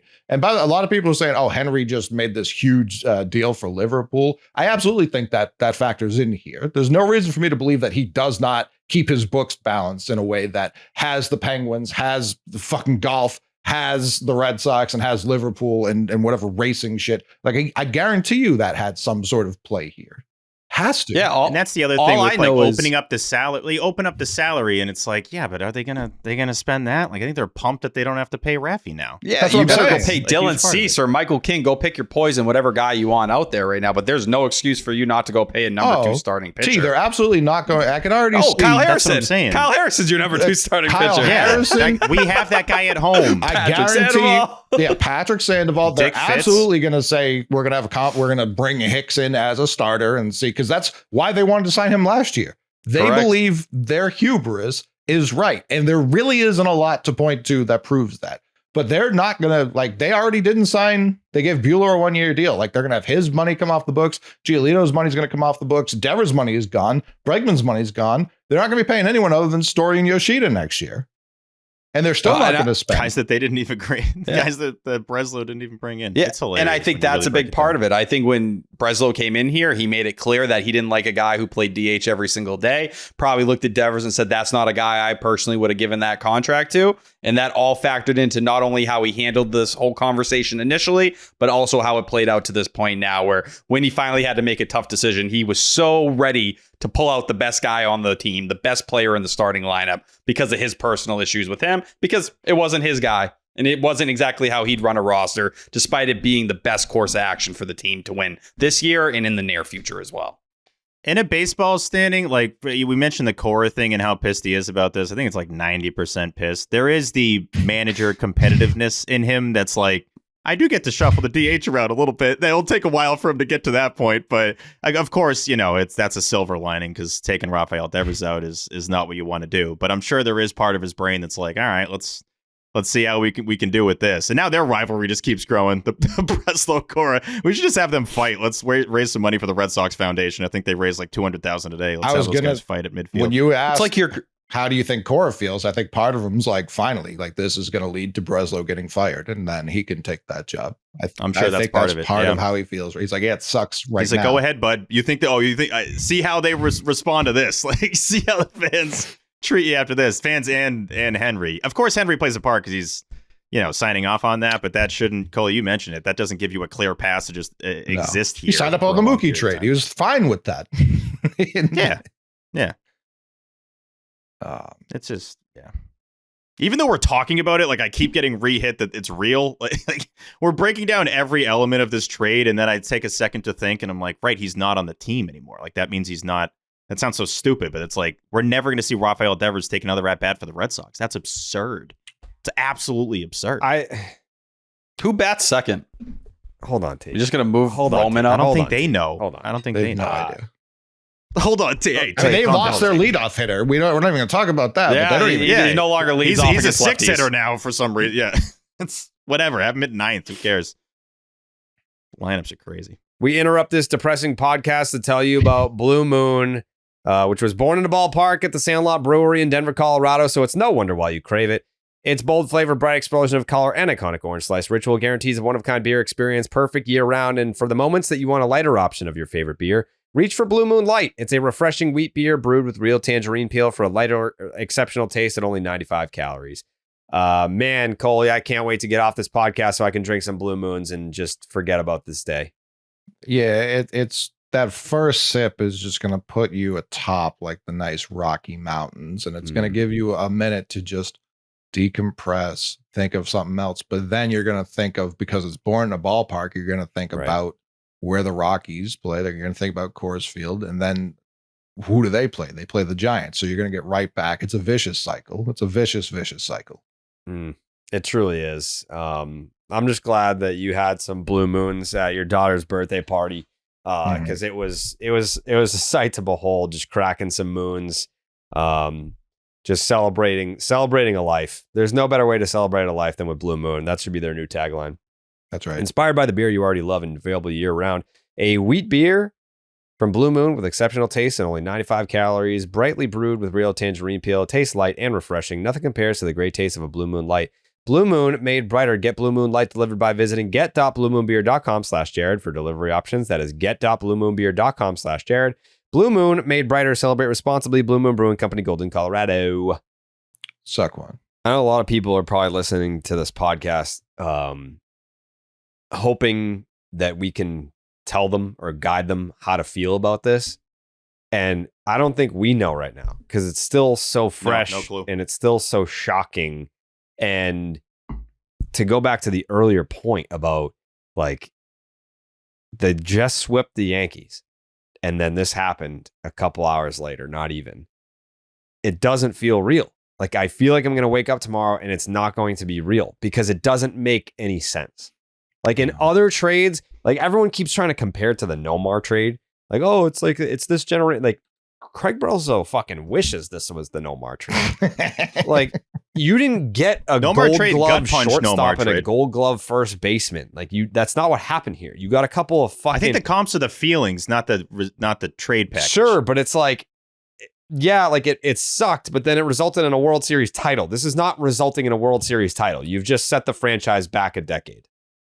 But that was also less shocking because he was he in the contract year or a year and a half out? Like he was coming up on it. Year. He was in a contract. Yeah, and he was older. He was at that point in time getting injured more often, and like was very publicly feuding with the front office for a new contract. The feud thing was part of it. But it was like I want a deal, and the Red Sox were like, we're all set. So like that, I don't disagree. It was shocking because of how beloved Nomar was. This one was more shocking because I was like, he signed that they gave him the deal. He didn't just like walk in there with a contract one day and be like, I'm here forever. Like that's not what happened. They did that. And now it's hard to even believe they did that with any sort of like good intention behind it, other than just like, man, John Henry got booed at the Penguins game at Fenway Park. Boy, we better sign Rafael Devers because the fan base really hates it. And now a year and a half in, they were like, can we just get him anywhere? That's where ownership obviously takes, part of that blame, where if Breslow went to them and was like, I got a trade package in place, let's pull the trigger, you guys should sign off on this. And it's like, dude, whatever you got with Rafi, just figure it the fuck out. We're not trading Rafael Devers. We signed him with the intent to pay him through at least the majority of the contract. I wouldn't have been stunned if he got traded at some point, if he was part of a package at some point in this deal, but being 28 years old, being at the center of the lineup, a guy that you know what you're going to get from him night in, night out. Even this series, he wasn't that great, but then he reminds you why he's Devers. He hits that homer, which you kind of felt like you needed that run. The Yankees decided to not score on Sunday. But it was like, you felt like you were going to need that for insurance. And that's where Rafi delivers time in and time out. And you're just not going to get that from whoever the hell you're slotting in there. Before, like a couple weeks ago, we were like, all right, we know we're getting in the 1 spot and the 2 spot and Jaron and Devers. Well, Jaron, we don't know what we're getting. Now we're hitting him 5th and 6th, and Rafael Devers is on the other side of the country. So, and your opening day 2, 3, and 4 hitters are not in this lineup. That's what's happening just by mid-June. It is crazy this has happened so fast. That's the other. I use the Nomar thing as the comparison just from the gut punch and like, holy shit, they did it. There was some more lead up with Nomar. Also, I was 14, so it's not like I'm reading articles of like, oh, these sides have, they're feuding. I'm like, I love Nomar and he plays good. Obviously, we're well informed on what's going on behind the scenes more than we've ever been. And most of the public knows way too much about what's going on behind the scenes. It's another issue with both sides here. But for it to happen in mid-June is really the stunning part. On top of just the idea of trading him in general, we're a month and a half out from the trade deadline and he's not on the team anymore. Yeah, for an offense that's number 1 in runs and number 1 in OPS in the month of June. Like you're taking out the guy who's at the middle of all of that. And in so many ways, when you have a Rafael Devers in your lineup, he bought you time until Campbell, Anthony, and Meyer were ready to be those guys in the lineup. You don't have someone who can do that now. Maybe it's Bregman for a couple months, and then you're trying to figure out an extension or maybe bare minimum, it's 2 years beyond this, whatever it is, but you don't have that security to protect those guys anymore. There's no one who can carry that burden in this lineup or take some weight off their shoulders and be the star that they need to be, unless you're going to go out and pay somebody else this offseason and throw money at him when you probably need to be throwing money at the rotation before you do anything else. You also haven't fixed the issue where you have too many outfielders. I'd argue, in fact, you've made it worse because you traded for another outfielder. Like they have not cleared that logjam. Well, you could be like, well, they're going to cycle through DH. They still have Yoshida, and they've already pointed to him as one of the guys they're going to bring up soon, which means you've also just been, which we all knew, lying about how hurt he was. So it's like, also, haven't they said they want Roman in the field all the time? They don't want him as a DH. Wasn't that a thing that either Cora or Breslow said? They speak. No, I know. It's also hard to keep track of what the fuck they're saying because it's like who's saying it, and then they're not telling the other guy. So like, this is what Devers was saying, and that got him sent out of there, Steve. So watch your back. No, I know. I'm going to get kicked off the podcast. So, like, no, The we have that Giants authority. podcast. But it is a good I'm point. telling you. It is when Yeah. you're trying to put, that outfield together, or are we just a couple weeks away from a Jarren Duran trade as well? And then they start to fit this thing together. But this is all a reflection of them not doing the work before this to make this puzzle work. And instead, they're hitting the eject button on something it seems way too quick and way too fast. And there's only more reason for Breslow to do it because of the problems he has with the player. It just feels like this was an easy solution that checked a lot of boxes off for him instead of really working this process out and making sure that if you were going to trade this guy, you were getting a haul back, something that was not only going to let you compete in the moment, but down the line. Instead, it doesn't feel like you got much to compete in the moment or down the line. It's just a bunch of bleh. It's crazy. I mean, Harrison. It's continued. We don't know what's going on. It's that continued feeling of like, I couldn't even tell you. When Harrison, you hope more for next we've- year than this year. For We've the alluded future, to it before yes. of like people, like obviously we do this show, we're tweeting every game and all that, 162 guys, girls, gays. There's a very specific part of our life that is talking to people that don't watch all the games and us being the voice to them of like, hey, what's up with this? Like, give me the breakdown. Like, what's going on? It's been so hard to do that. Like, it's very hard to do the elevator pitch because I'm like, I don't even know what's going on. And I'm watching all the games and very locked in on what's going on. And I can't even tell you what the plan is, what the current deal is with this team. Like, I have no idea. So I almost tell them, don't even worry about it. Just like check the box scores and see where they are in the standings. I don't know. I'm petrified to see how Cora and Breslow talk tomorrow because I feel like we're going to get two different answers and then we're just going to get this more smoke to this dysfunction and this issue like it was with Haim and Cora, and it's going to be, we're a year and a half into this thing. Like, there's no way you're going to get a united front tomorrow. I refuse to believe there is going to be a strong united front. Realistically, what's even the right way to handle tomorrow? There's no right way to handle it. Doesn't it's going to be a match your disaster messaging. regardless. Your messaging doesn't This is going to be. It's going to be a bomb going off regardless. I'm now thankful that I got this Giant City Connect hat a couple weeks ago. Now this is just my Raffy hat. This is just showing You support gotta to stop Devers. buying hats, man. The last two hats have just been a tough scene. Like the thing I was Hey, the ice cream helmet one was aging decently. They're time for playoffs. when Don't get Jared started. when I was thinking of like things to talk about for this show, like is there anything negative? It was going to be like me shitting on OB for sucking off and swinging from Aaron Judge's balls all weekend. Which I had forgotten about. That's 'cause what I have a mean. series There's one. so Like, many yeah, things whatever. have happened that were at least funny or I know. positive, and nothing is funny or positive. Like if they at least trade Duran, Bregman, guys who no longer fit the timeline, if they trade those guys, I can be like, all right, they have a plan that I like strongly disagree with. They didn't need to do this plan, But at but least that it's is a plan. They will not do either of those. I think they probably end up losing Bregman for nothing. They can't even get a pick for him because the Astros just did that last year. So that's fun. Like it's as bad as it gets at the moment. Like Anthony's been bad. Like that. That's I know. Is that still his only hit? Was that Yes. double? Does he have any other hits? Okay. He's drawn some It was keen quite the hit. walks. He's hit some balls hard, but He has, on the it's just ground. that He one hit. has. He smacks the ball. He's hit him hard on Oh the ground. man, I just it doesn't feel real, man. Like I've just I been just watched sitting here Tibbs. being like, I can't fucking believe it. I can't believe it, and I just I don't know. Like I don't think it's fair to the fans that we have to go to sleep tonight without hearing from Breslow. That's something where you fucking That hop is on wild. the call tonight.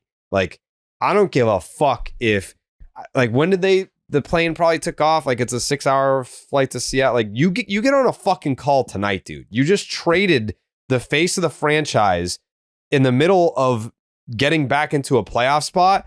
Like that's not like, yeah, we'll talk about it in the morning. Like, no. We'll hit you tomorrow. Yeah. Like that's like if you come home and your wife's in bed and there's a dead body on the floor and then she's like, just get in bed, honey. We'll talk about it in the morning. It's like, no, I think we're going to talk about it tonight. No, I think we're going to talk about it tonight. That's what just happened. That's the severity of what just happened. I don't, and even like, are you to tell me that Breslow's on the plane? Like, is Breslow flying out there?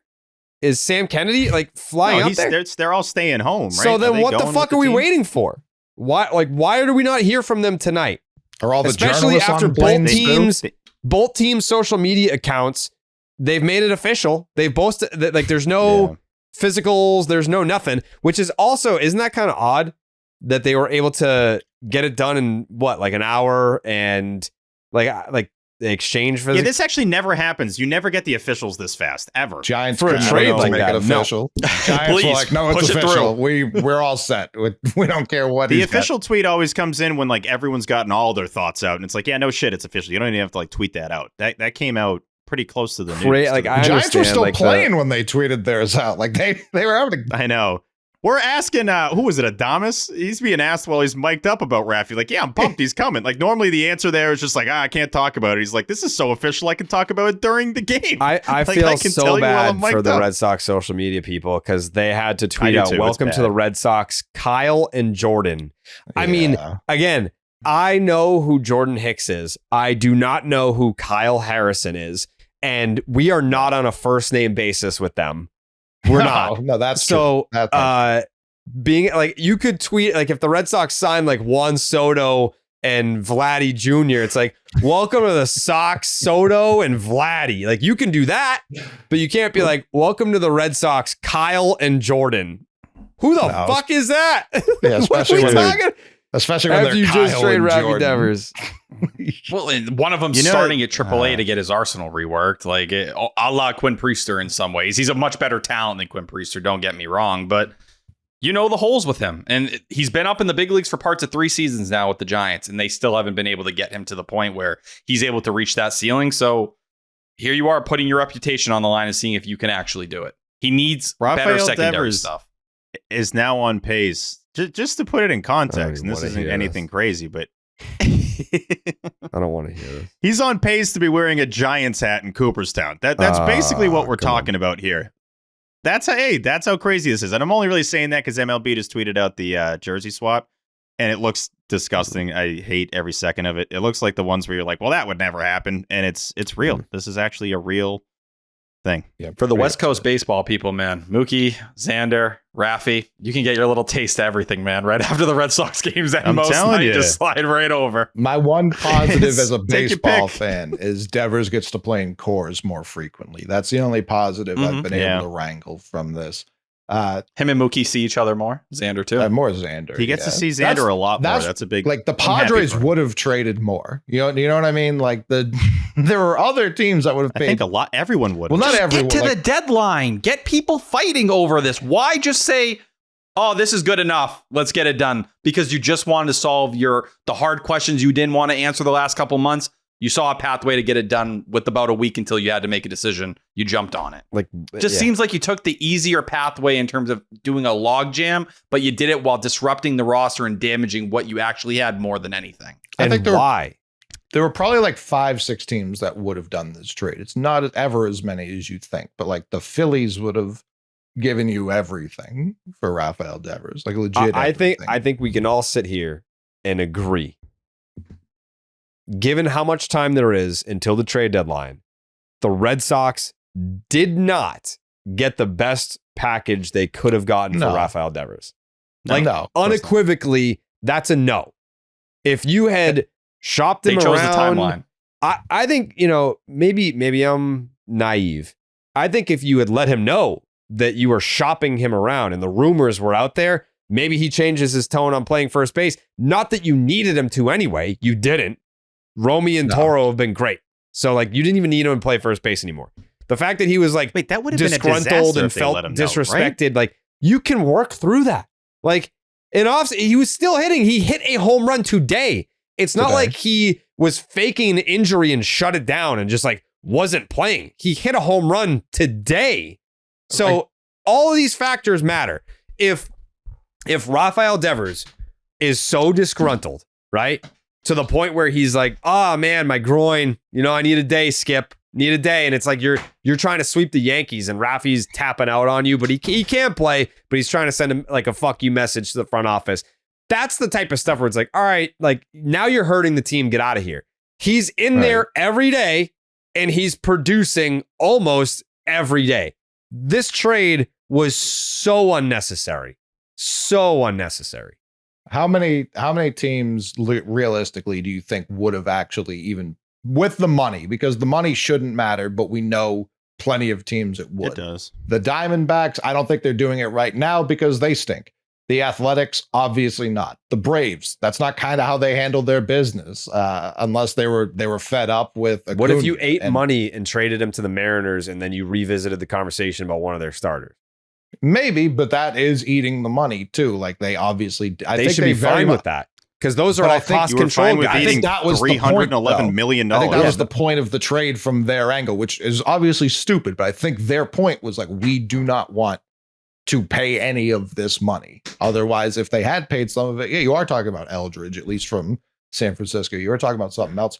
But like the Yankees obviously would. You're not trading them there. The Mets, maybe, but they have their limits. The Padres, I think, yes. The Phillies, yes. The Giants, we know, did. The Rangers, maybe, but is that a guy they want right now? They've been weird again. I think the Blue Jays probably do, because like the Giants, they're always trying to sign people like this. Do you want to see him in the division? Look what he does to the Yankees. We know how he hits at Fenway. So I do think there were only a handful max amount of teams that would have even gotten involved here.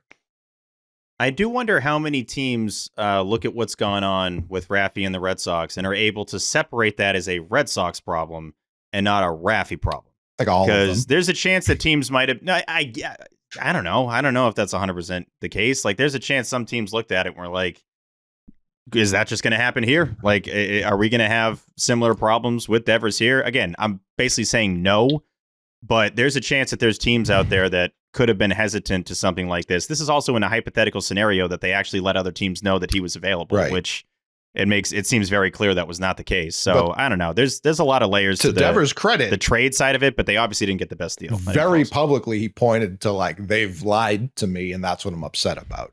So of other teams, no, of course, and I understand what you're saying, of course, I'm sure there is a team out there, but I do think the Red Sox have become such a laughing stock across the league.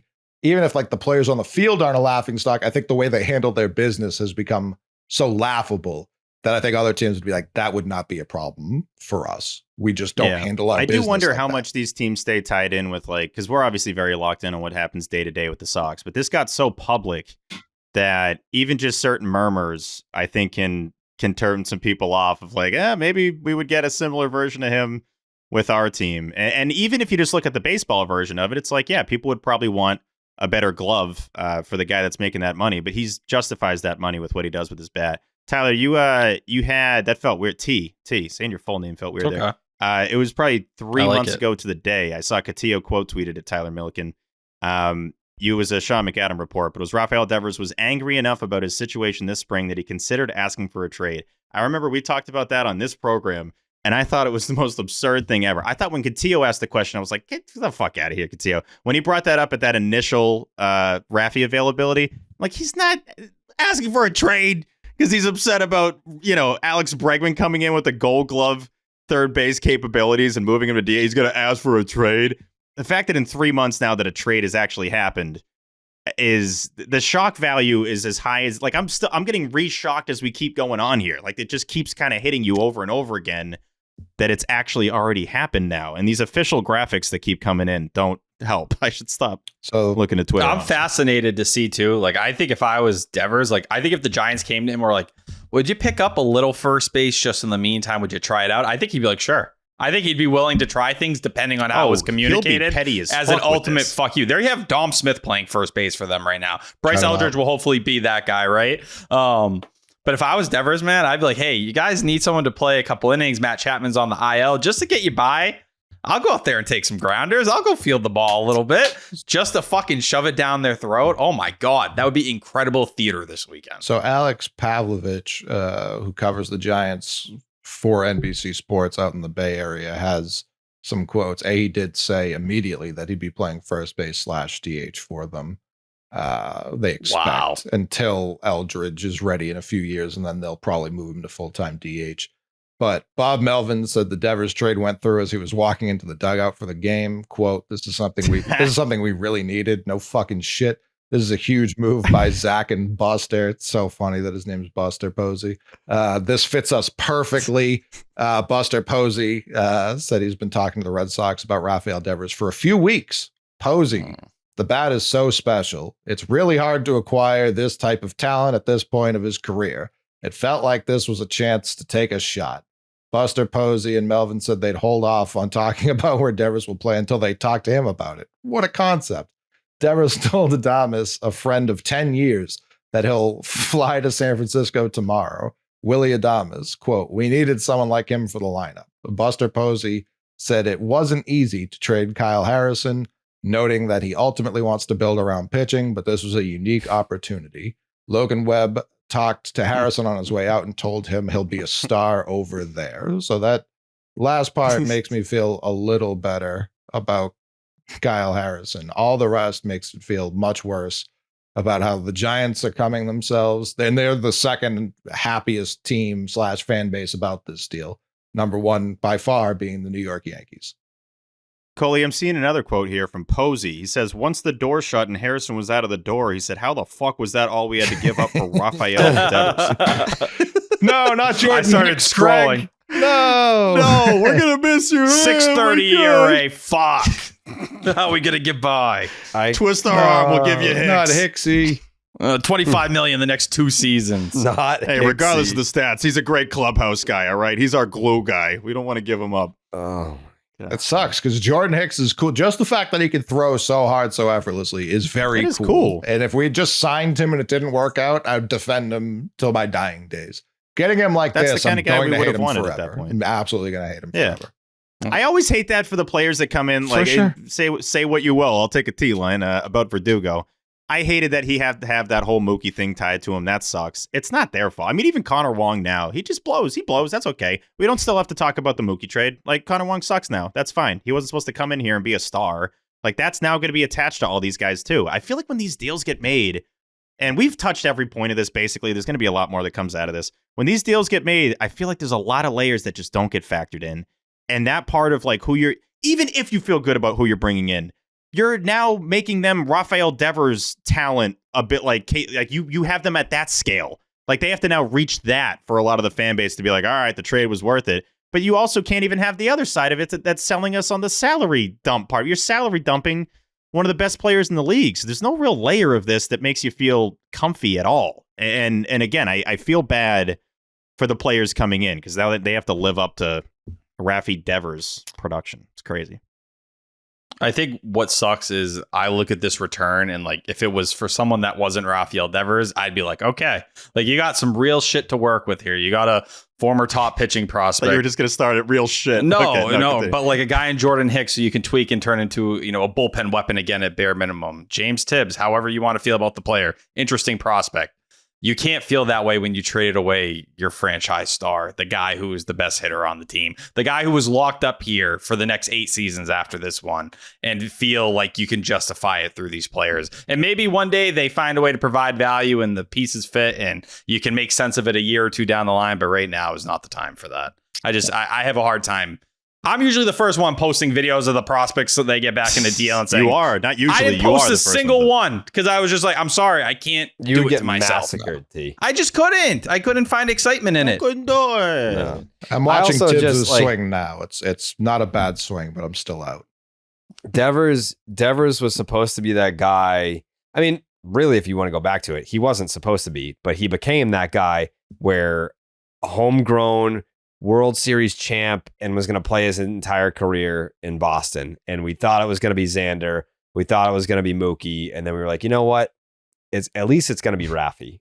Nope. A year and a half into the 10-year extension. And welcome to the San Francisco Giants, Rafael Devers, for some reason. And I just- and I now, hate And not to here. say it's that crazy that 7 years later, it's like, of course, 7 years go by. A lot of times you don't have any players left from a World Series team that was 7 years ago.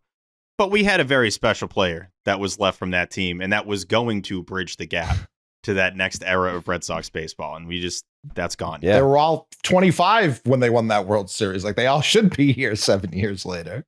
No, I know. But we were just thankful we could hang on to one as fans. Like, regardless of what happened with Mookie and Xander and all that, it's like we still got this one guy. But- and it's like, well, you don't. Like, You don't. and now you have another triumvirate you hope are like half as good. And there's no in real 4 like, years, 5 to years. the people Jared was talking about, like, why should I stay? Like, you can't even point to them and be like, well, they'll be here because you don't know that. You can't say that with any level of No. confidence. Even Campbell. You can't say anyone's going to be like. I'm not saying anyone's definitively going to be here in 3 or 4 No. years. I can't. You can't do that and feel comfy with it at all. You can't. Bayo and Casas will be here. Yeah, Bayo's a lifer. The Bayo extension is going to be a tough day for me because people are going to hate it, and I'm going to have to point to him being just like good. Well, when him and Jose Bayo get extended on the same day, The it is Jose gonna be Bayo a very promotion is emotional going to go moment. crazy.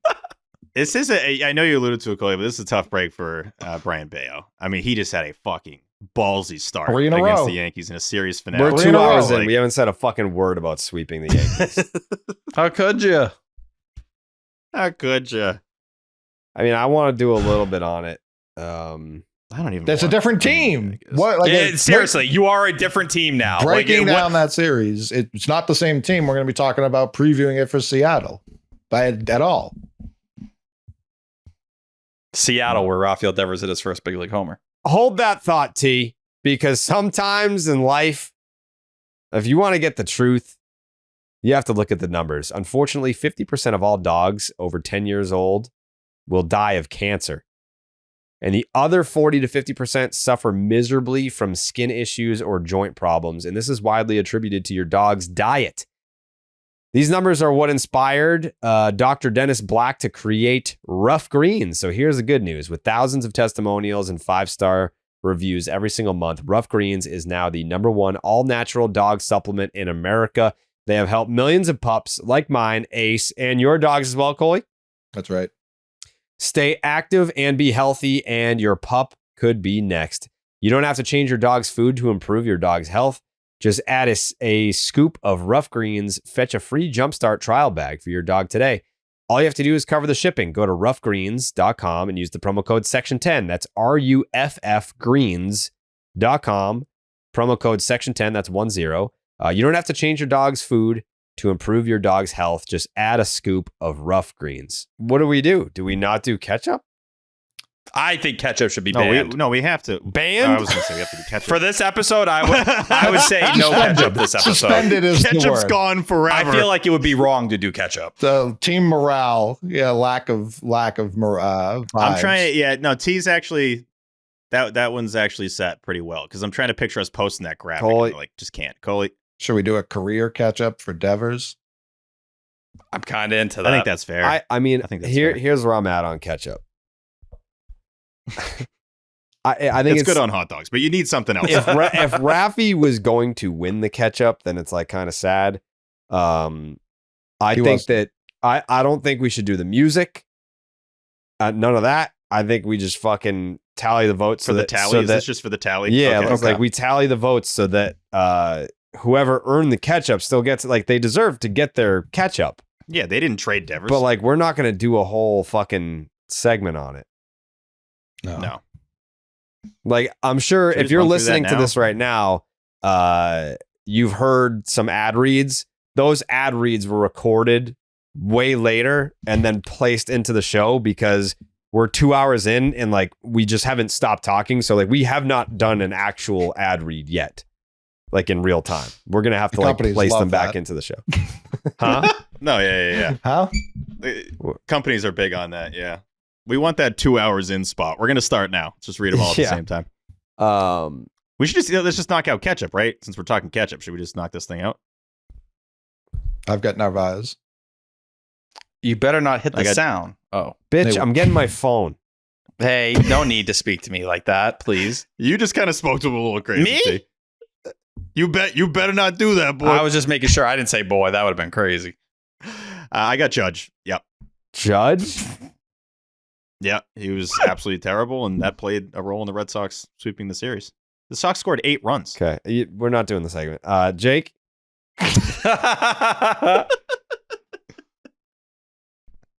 Jake might be dead back there. Oh, there he is. All right. Let's go, Jake. Let's go. 2 for Judge, 1 for Narvaez. I'm also going Narvaez, so 2-2. T? I'm going the rotation. 21 and a third innings shut up. in the No, the series. rotation. Yeah, we're not doing the whole thing. Jamai- Just name, please. Jamai going Narvaez. So that's 3 Narvaez, 1 rotation, 2 Judgy. 2 Judgy. OB. Judge. Judge should have won the series. Love that. Narvaez. Yeah, Oh. can I change mine? If he said Duran again, that would have been hilarious. That would have been the funniest thing he's ever Being done. a team leader, except in that 5-6 hole spot. Can't teach that. The 2-2. Middlebrooks. Narvaez is even playing all 3 games. So Narvaez for Middlebrooks. Nice. Love the caps. Narvaez. TC. Judge. Let's go. 5-3-1. I'm sorry, I didn't play Hogdale, but I'm literally gonna skip to the end. It would be hilarious if we trade Raffy and Judge wins Clark's catch as series MVP. If you told us that before the series. Let's see. I'm skipping to the very end on Hogdale. We don't need the explanation. We're not doing the segment.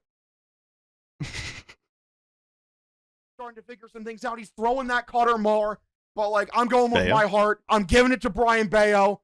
He is my Clark's catch-up series MVP. All right, that'll do it. See y'all next time. All right, thanks, It's so Hogdale. Did good funny there. hearing that energy. Brian Bayo for Hogdale. Okay. And then the last two, it's a voice submission for Lou and Will Fleming, but I believe they recorded this after the trade. Yeah, so this is fitting. Okay. So they have the utmost catch-up God. integrity. In the middle of the plane. Yeah. They're like, Devers, can you step off real quick over the friggin' speaker? Raffy, your thoughts? All right, here it is. We are in the air, and I'm with Loomer, and this is the most shocking thing we've ever experienced. Yeah. We had a recording for Drizzling. I had Narvaez, Lou had the stupid rotation. Great series sweep of the Yankees. But at the moment, there's only one thing we can do. Yep. Wow. I don't even know what to say. The good news is I have 5.5 hours on this bird right now to kind of process it. Short term, is it good? Probably not. Long term, I don't know. I don't know where this goes. I don't know what it opens up in the future. Is there another big signing? Where does this head? Where does this go? All these things that I have 5.5 hours now to talk to myself, think about it, talk to Flemball, the Flem man. We're going to discuss it over many Coors Lights. Sucks. I'm stunned. I'm shocked. You just won 5 straight from the Yankees. 3 straight, but 5 straight overall. It's the most shocking thing I've ever been a part of in pro sports. And look, there were sort of signs of tension and fissure and who's going to play where and all this stuff. We can say definitively this is Craig Breslow saying, these are my balls, they're on the table, I'm making this move. I'm with you, there has to be a corresponding superstar signing. You just lost a guy who's going to hit 40 homers and drive in 100.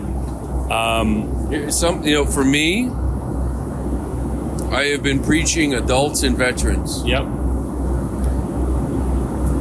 And this is the opposite, right? So you get a couple of intriguing arms. Would I feel better if one was more established? Yes. The only good news is that I have the next 6 games to sit down next to you and opine. But I need some time to think, reflect, process. I'm stunned. Stunned. Me too. And I just have to say this. As everyone who listens to this podcast knows, we want the Red Sox to win above all else. We have been, I think, pretty even-handed, critical of Devers when he's not made the right choices, whatever. I'm forever a Rafi Devers fan. The Chapman home run, the homers against Cole, he has been an absolute delight to watch, to broadcast. He elevates in the biggest moments. I'm going to miss Rafi so much, Lou, because right or wrong, you understand the mechanics of this thing. He's the guy on this team when he comes to the plate against Garrett Cole and all the great pitchers in the game, where you just stop and hold your breath and think he might do something magical. The only thing I can think of right now is that the Yankees, especially the Blue Jays, the Rays, the Orioles, are they happy, right, that he's not here? You know they are. Yeah. I have 2 Coors Lights in my hands. I'm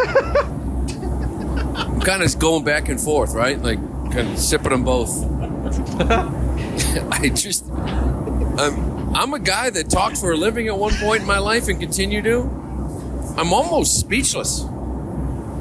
I translated Rafi Devers' first press conference at AAA. Young kid, the future, the hope, all this stuff. And he's authored so many beautiful moments for us. We'll find out. Time will tell. The future will play out. Whether or not this is a smart move, whatever it is, I'll just say for myself, and I'll leave you to finish, Lou. I love Rafi Devers. I do. And he's given me so much joy in my professional life. He's authored so many great moments. He was always kind to me. I've always loved him. He was great to my boys. On Father's Day, that's important. It's crazy, this Red Sox team, no Bogarts, no Betts, no Devers. And we'll see what the future holds. Maybe it's Anthony, and it's Campbell, and it's Meyer. But this thing has happened fast, hasn't it? So 1 sip from my left hand, 1 sip from my right hand. This is what I have processed so far. This season, all right, there's been moments where, like, literally it's been a kick in the balls. Finally, the last week, we have the last 10 days. Finally, we jumped on a bus, we jumped on a plane. We enjoy calling these games. They're finally finding it. It's like we're not allowed to enjoy good things. You know what I mean? It's like, so true. They get a game above 500. They make up 4 games on the Yankees, and then Devers is gone. Yeah, like, I don't understand. I just want to enjoy good things. That's all. I don't know. Like I said, sip from the right, sip from the left. For the record, my Clark's Ketchup MVP was Carlos motherfucking Narvaez. Lou had the, motherfucking rotation or what? I had the rotation, who went 21 and a third innings, gave up 7 hits, 1 earned run, 5 walks, and 20 punchies, and set the tone. Pitching wins. I guess we're about to find out. We want to say goodbye, but I just have to say one more thing. This guy, again, I mean, I'm just taken aback. Like, this is the guy who's been the dude. The dude.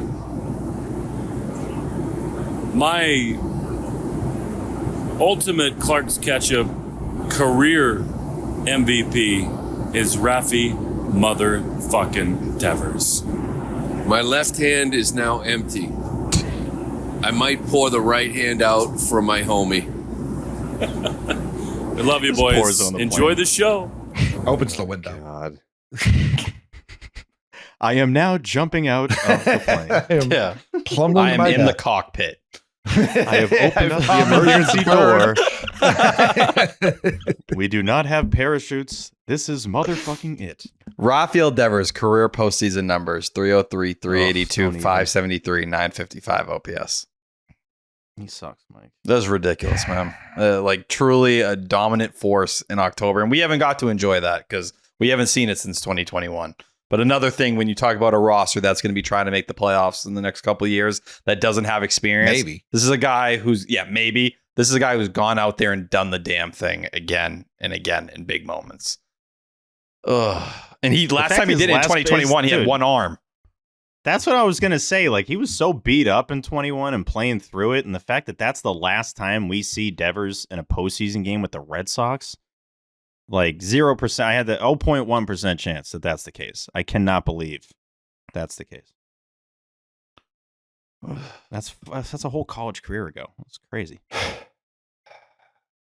The money they were talking about too, maybe get some big free agents. So these are the guys hitting free agency this year.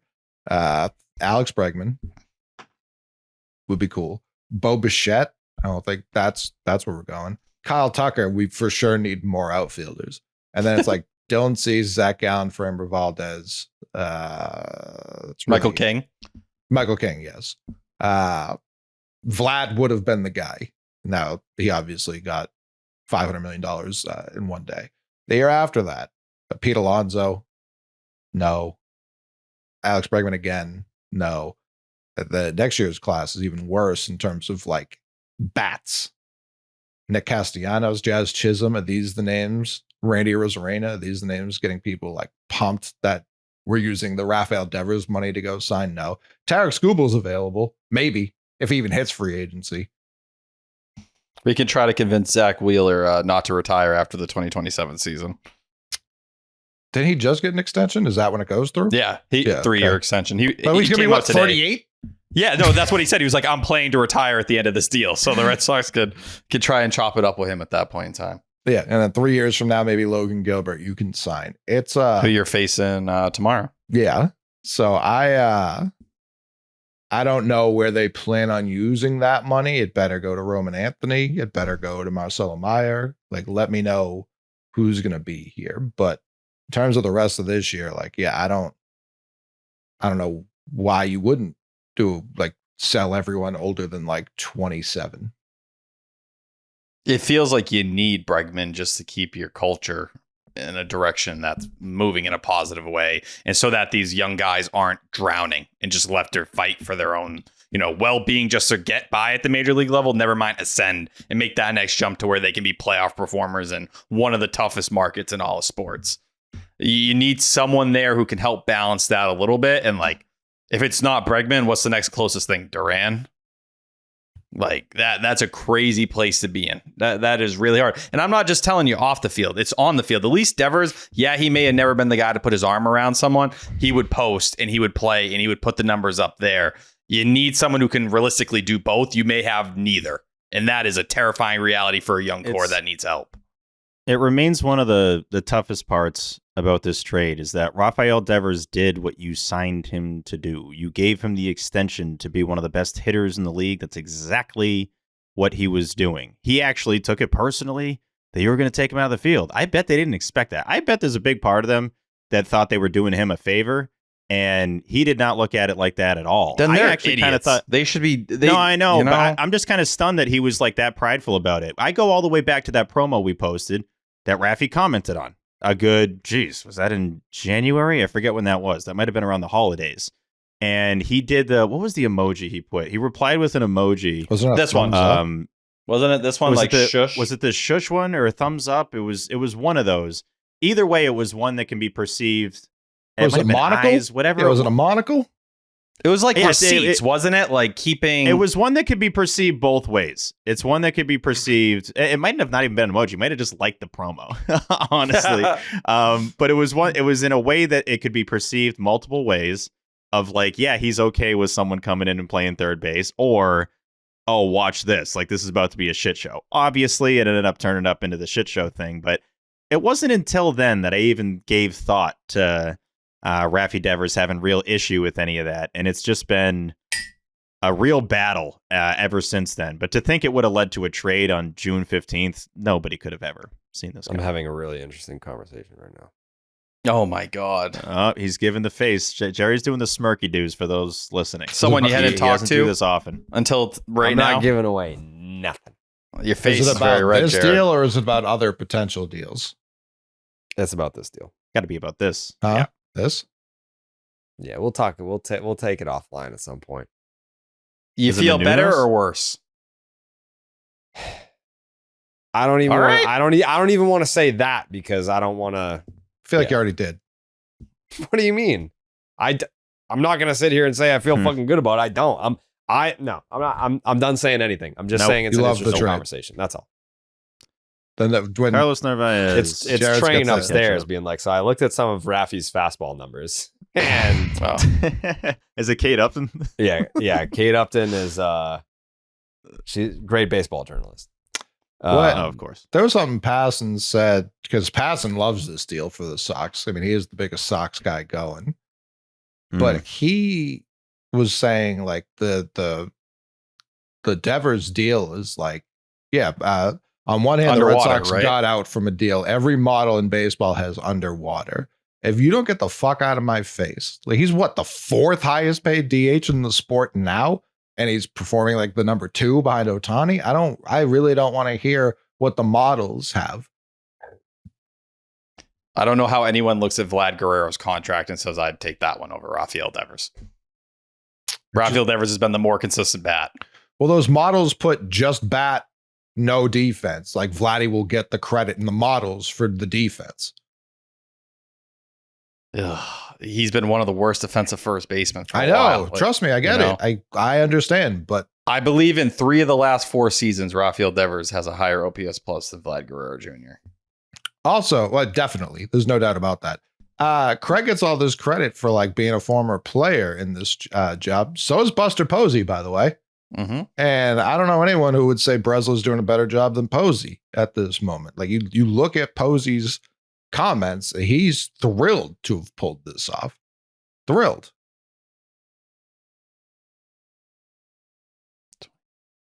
I can confirm that. That is an accurate stat I gave. I thought he was going to say, I can confirm Yeah. that he's thrilled. talk to Bust. Just heard back in that last 3 seconds. He is definitely thrilled about this. Yeah. Well, Red Sox win 2-0. Let's go, Sox.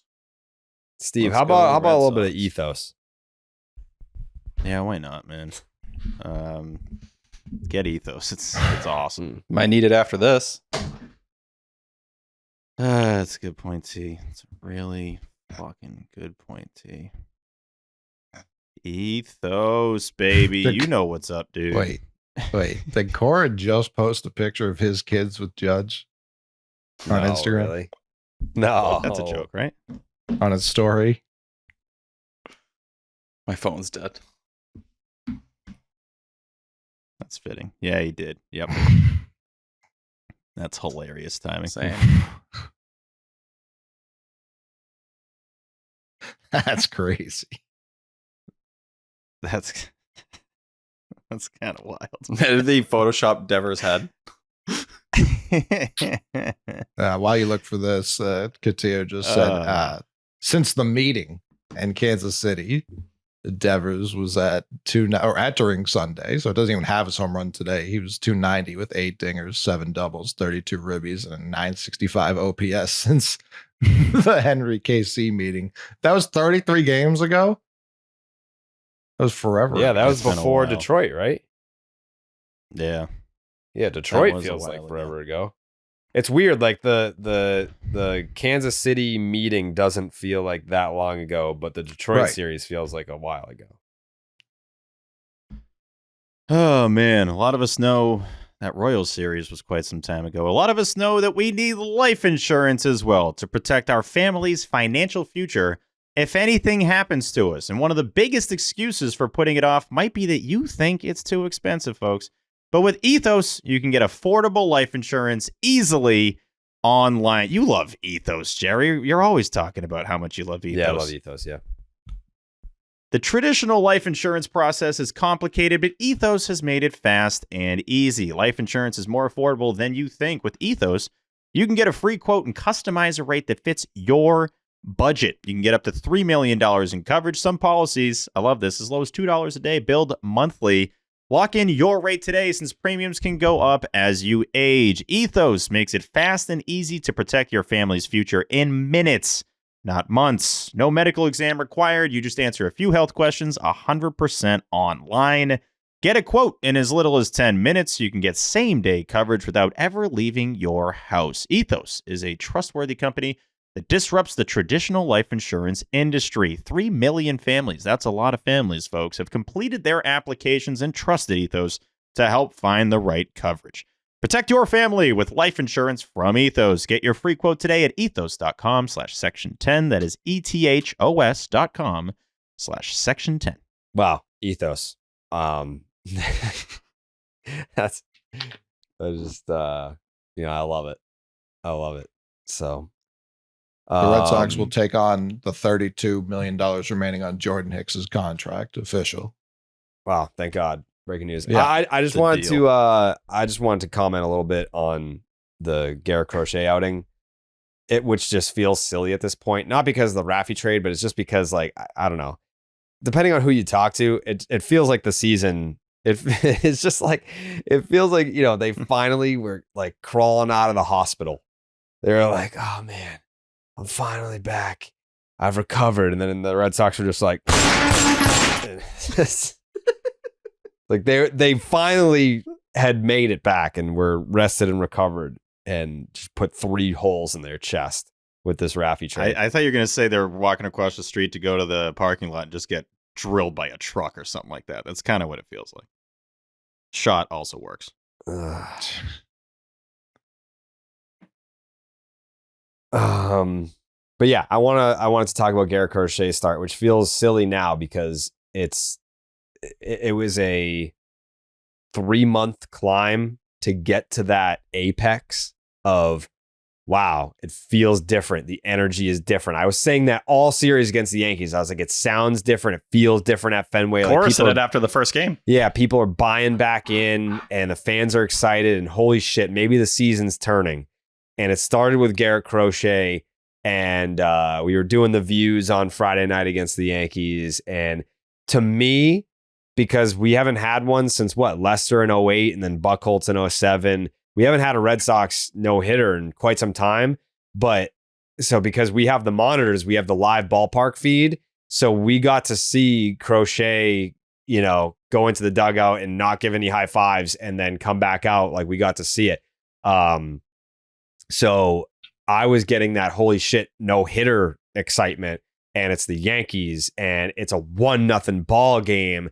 And the excitement of the Aaron Judge at bat and then the home run and then having the captain walk it off. And it's like, wow, everything's happening. Like this feels like a completely different team. The marker was Roman Anthony getting called up. He hasn't contributed much. But that was kind of like the marker of like, this is a new team. And then you keep playing good baseball while the Yankees were making mistakes that you used to make and you're no longer making them. They were making Red Sox kind of mistakes. It was like a switch got flipped and it's like, hey, this is a new team that I'm watching. This is a different vibe. Fans are buying in. All it took was a couple of series wins in a row and 5 straight wins and fans are buying in. And then they just shot it 3 times in the chest at point blank range. All the good vibes, everything. Like they're still currently on a 5-game winning streak and it feels like they're mathematically eliminated from the postseason. It's crazy. Like the roller coaster of emotions of this season is truly something, in all my years of watching Red Sox baseball, I've never been on a ride like this. And I want to get off. No. Like, I don't like this at all. Like, this Bad is not ride. enjoyable. Ride Yeah. stinks. It sucked for a I long time. puked on my lap. We've been puking for 4 years. It's this shitty ride that should be shut But they're down. leaning into the starting pitching like that, or, pitching as a whole with the Jordan Hicks, bringing him in, Kyle Harrison at some point in time. That's what it's going to be. And they're going to point to, well, yeah, you could say what you want about the lineup and them being the best offense in baseball in the month of June. But look at this past series. With it was the Rafael pitching Devers. stepped up 100%. And they're going to say, well, hey, if we can pitch, we're going to continue to be in these games. And good luck to you, man, with the amount of rookies you have in this lineup and no Rafael Devers in there now. Also, what that will even mean when Alex Bregman returns and not having, any kind of, people willing to walk Devers to attack him. There's no longer that. Just pass on Bregman and who's going to do damage? I'll take my chance with one of the many rookies. Let's see if any of them can do it on a daily basis. And any rookie like that, the truth is they won't be able to do it on a daily basis because they're learning and figuring it out here at the same time. One of the youngest teams in the league just got younger. Yeah. And Devers was already still pretty young. Sure, but he was It's raising just the crazy- average even with He was that. like the old it's- guy in the lineup at 28. Yeah, it was like Duran absurd. and Story were the only guys older than him. Everyone else was a child, and they got That's crazy. a first year guy. Yeah, it's upsetting. But the ninth inning, it was like for Crochet, we were chasing vibes. Like because remember, we're going into this series. Cora's already saying like we're gonna sit Meyer, we're gonna sit Anthony. Like it's just three lefties, so we know he knows about the lefty righty matchup. Or righty left. However, we know he knows about platooning. And what model and what computer and what book does it say having a lefty face a righty 4 times is the thing you want to do? Because that to me just, I don't know if anyone asked that after the game, but considering how big of a storyline it was coming into the weekend, I would imagine that should have been a question like, hey, do you think it was particularly wise from a baseball analytics standpoint to be chasing this? Or would Whitlock, who you did use Sunday, now that we know after the fact, against Judge, would that have been the better play for the ninth inning? I was okay with them letting it rip there. That felt like one of those From moments. a baseball standpoint, it was the wrong call entirely. Not even in Yeah, you could hindsight. also look Not at even it with and say hindsight. Garrett Crochet had struck him out 6 times in a row. Sure. And he threw hadn't faced him in the 100 in ninth. that at bat. No, he hadn't. But that felt like one of those moments to me where you're willing to push a guy. I think Crochet had earned that spot there. And For sure. hey, he got burnt. You threw 100, he missed a spot, and Aaron Judge, the best hitter on the planet, took Again, him deep. I'm You tip your fine with cap. I'm fine with being in the moment and trying to create a moment, but there was it was in direct conflict with the message he was preaching going into the series, which was we cannot play these left-handed hitters against these left-handed pitchers. But you went directly against that because you were chasing vibes. You weren't doing the correct baseball thing. You were aura farming. I also think He they felt okay with it. I think it was deeper than aura farming. I mean, I think he actually felt he was going to strike him out again. Didn't we all kind of? I thought he was going to strike him out I again. did too. I thought he was going to be 0 for 7 with 7 Ks. I at also that think point. Crochet is someone who transcends splits. So does Judge. Agreed. No, they both do. They're both great. It's Godzilla versus King No, I get Kong, it. and someone's going to get knocked out, and Crochet got knocked in the But face. you'd already won the battle. I was just pumped that we got that. He did. Yeah, Crochet was already like handed the trophy for those, 2 matchups, those 2 games he's had against Aaron Judge. But I love how much he wanted to be out there. I'm totally fine with doing it. The fact that he's only worth 1 run and you still win the game, it's like, hey, you know what? You messed up in that one decision, but it's fine. You still won the game. I was just happy as a baseball fan that we got that matchup. was very The cool. odds of Crochet being in the 9th inning against Aaron Judge and it only being 1-0. Can we get some more runs for Garrett Crochet? Holy shit. But that reminded me of Ohtani Judge in the WBC where it's like, this doesn't happen often. Just your baseball brain triggers of like, oh my God, I have to sit up and really lock in on this one. But yeah, that ball was pummeled. That's like that's one of few that he actually kept down. I think he threw, it was like 17 of the 21 pitches from Crochet to Judge were 4-seamers. And they're all mainly up and away, kind of out of the zone, places he can't do a lot of damage with it. And then he gets that one. That's why Judge is just fucking ridiculous. And I know he had a bad weekend, but like, you get the one pitch you can hit. He's like, yeah, I'm going to send this thing to the mass spike. Like, that's just what's going to happen here. But yeah, we still can't. Jerry's right. It still feels weird even talking about it because it was ages ago. And now the winning streak, by the way, I think ended with the Raffy trade because that streak was with Raffy. So it's like, nah, to me, you haven't won 5 in a row. Now you're just kind of in a new era that's going to have to start in Seattle. And God knows what's going to happen in this West Coast trip, but it could get ugly. Like Rafael Devers was so important, they couldn't even envision giving him a day off.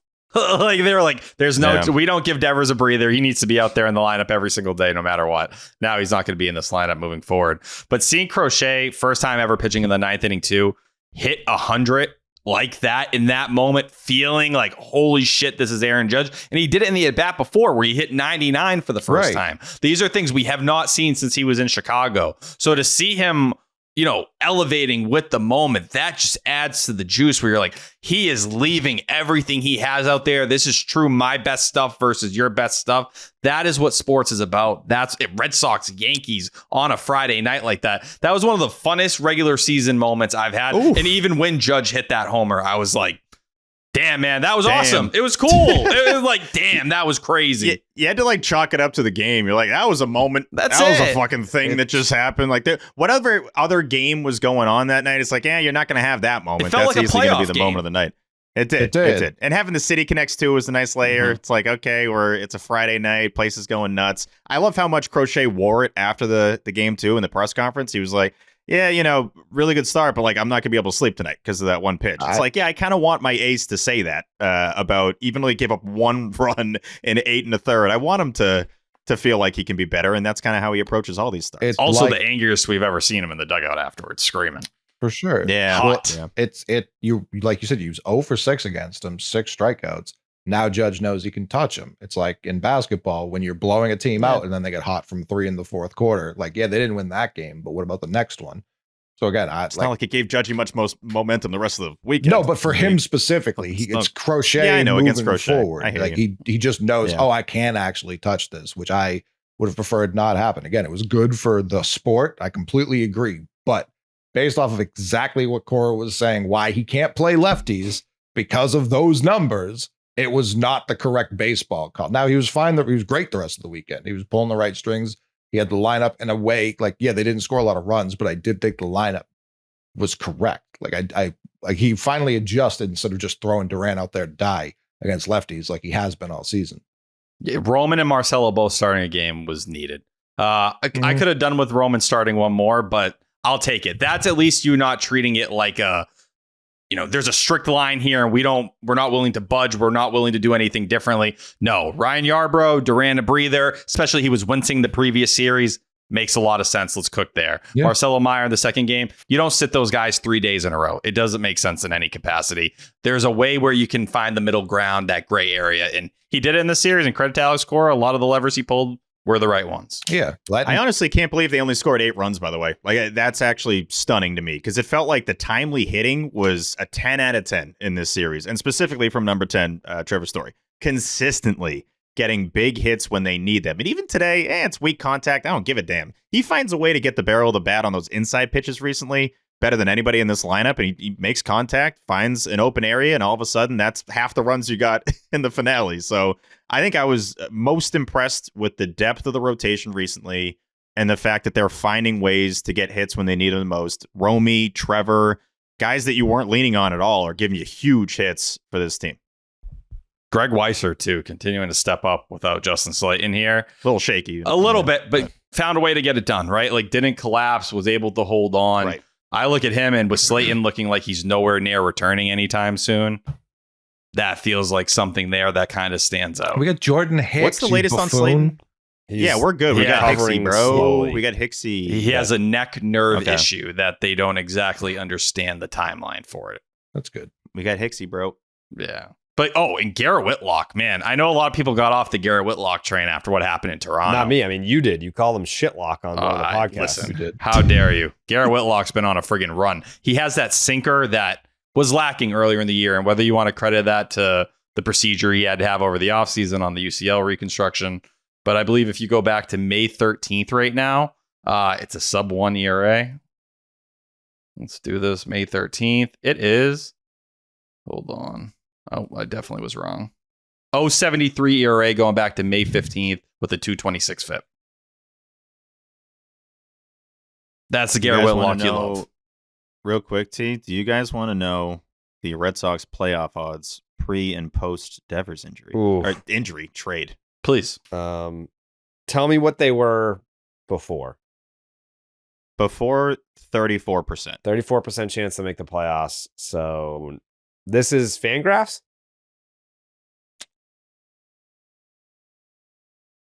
What?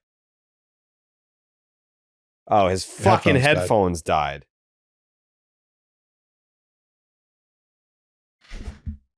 While Steve's looking for those. Shout out Justin Wilson. I'll say it real quick. It was 34% Fangraphs before the trade, and it was 31 after. It that's not 3%. That bad.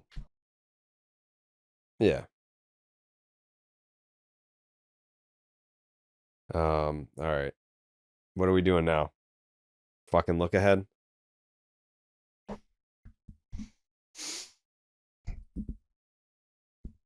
Yeah. The Braves, Padres, and Blue Jays inquired about Rafael Devers, but weren't as motivated as the Giants, per Sean McAdam. Which, once again, like, maybe as you get closer to the deadline, these teams get more desperate, or they feel like there's a pulse, or other teams get in the mix. Braves and Padres alone, I would have just kept waiting out. They have Yeah. a lot. They have a lot that I'd be interested in, both those teams. And we know what we got from the Giants, and it wasn't a lot. Well, I just don't understand why you look at this package other than that you knew you had to make some room on the roster in the next week. So you chose this decision instead of making sure you got the best return available, and it checked off a box for Breslow because he has issues with the player. Imagine if we traded him for Vladdy. Oh my God. Anyways. When I go to Stop and Shop, I can cross off everything that's on my list. Tactical move incoming! Stop and shop. Look ahead. Stop and shop. Fuck yeah, fuck yeah. Look ahead. Red Sox win, leave them dead. Red Sox win, I'm seeing red. Stop and shop, blue, look ahead. Red Sox win, leave them dead. Red Sox win, I'm seeing red. Stop and shop, blue, look ahead. Fuck yeah, fuck yeah. What's better than having to stop and shop, getting it done for all of you? Having Rafael Devers on your team. I think that's pretty good. Depends who you ask.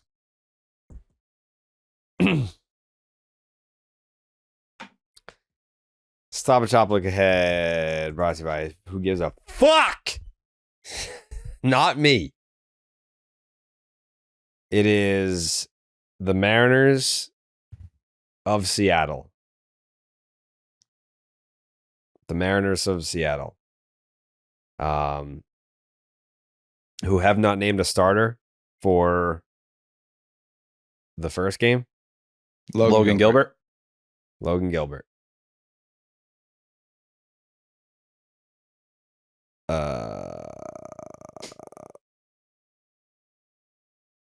Sorry. I'm just talking Sox, you know? Just a couple things going on here. Lucas Giolito versus Logan Gilbert. Walker Buehler versus Brian Wu and Garrett Crochet makes his return to the mound against Luis Castillo, who should also be on the Red Sox, but he's not. Lucas Giolito, 2-1, a 5.45 ERA, a 1.54 whip, and a 7 strikeouts per 9. Giolito refuses to be consistent this year, but he has been awesome in games after he allows 6+ runs, which has annoyingly happened 3 times.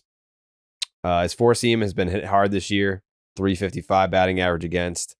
In his last start, Giolito used his four seam 57% of the time, his highest usage since his first 2 starts. It ironically came after he used his slider as his number 1 pitch for the first time in his previous start. The Red Sox are 5-3 in his starts and have somehow won 3 straight. Walker Buehler, 5-4, a 5.01 ERA, 1.38 whip, and 8.2 strikeouts per 9. Buehler's been awesome at Fenway this year, not so good on the road. At Fenway, he is 3-1 with a 3.31 ERA in 6 starts, 107 whip, 9.4 strikeouts per 9. On the road, 5 starts, 2-3, a 7.43 ERA, a 183 whip, and a 6.7 strikeouts per 9. After a strong start against the Rays, Buehler said, "Fuck this," and went back to what has worked for him in his career. The difference in approach was very clear. 45% slider, 15% sinker, and 15% changeup, 10% four seam. Use the sinker much less. It was the second time all season that he used his sinker as his number 1 pitch, and it was the least he's used his slider since his return from the injured list. Buehler also got a 24% whiff on his sinker on the 11th, his 3rd best mark on the season. Red Sox are 7-4 when he starts and are 2-3 on the road. Brian Wu, 5-4, 3.39 ERA, an 0.98 whip, and a 7.9 strikeouts per 9. What feels like a trend for all Mariners pitchers, he has an elite control. In 2024, he had a 0.90 whip across 121 innings, thanks in large part to only issuing 13 walks. His 2025 season off to a similar look with an 0.98 whip, only 12 walks. He actually allowed more home runs than walks in 2024. It's 11 home runs to 12 walks this year. Four seam is his best pitch. He uses it 43% of the time. He's struggled over his last 4 starts, though. 5.11 ERA, a 5.47 FIP, and 6 home runs allowed. The Mariners are 7-6 when he starts, and they've lost 4 straight. Garrett Crochet, 6-4, 2.24 ERA, 103 WHIP, and a 10.9 strikeouts per 9, leads MLB in innings and strikeouts this year. 6.6 hits per 9 and 0.8 home runs per 9 are both bettering his outstanding 2024 numbers.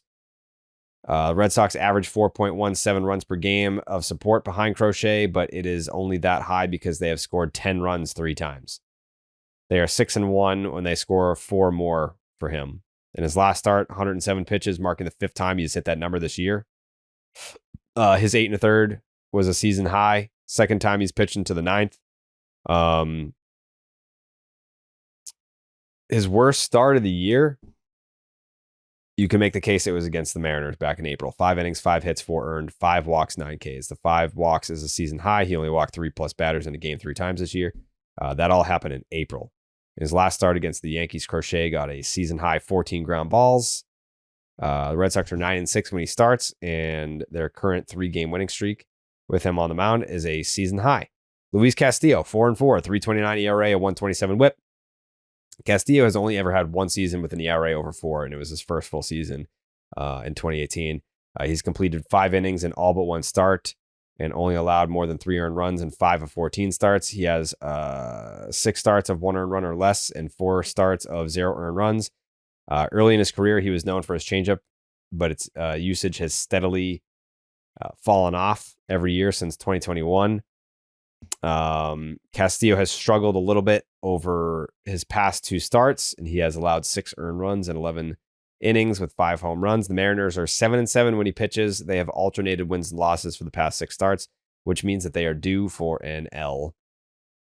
That's Lucas Giolito versus Logan Gilbert, Walker Buehler versus Brian Wu, and Garrett Crochet versus Luis Castillo. Prediction time. Coley. Listen, the way these guys have been talking about Rafael Devers, teammates, not just the media, they better take all 3. They don't really have an excuse. I can't buy like, oh, this is such a weird trade. The vibes are going to be crushed. Like the vibes better be unbelievable. They better be doing stuff where I'm looking like, man, how much do they hate this fucking guy? So I'm taking a sweep. A sweep. Yeah. If not, they can't lose an inning. Like they led this whole Yankees series outside of when it was tied. I need to see a repeat of that. If this guy was such an asshole, I'm going sweep of the Mariners. Yeah, I'm gonna go 1 out of 2. I think the Red Sox win the Crochet start. Not even or an 1 out option. of 3. I'm sorry, Devers has fried my brain. While Lucas Giolito, I want to believe that he is going to continue to look like he did last start. I've yet to see the velocity hold for more than a start in a row. Logan Gilbert coming off the IL gives you a little bit of hope, but he's pitching in Seattle. We know this Mariners rotation, when they're at home, they're terrifying to go up against. 19-17 at home this year compared to 500 on the road. Walker Buehler, I did like the sinker and 4-seamer usage we saw in his last start. Seemed like it was much closer to the player he had been in the past. Something he was comfortable with, but against Brian Wu, I feel like Brian Wu's going to shove it up our ass because we know the Red Sox wanted Tristan Casas for him.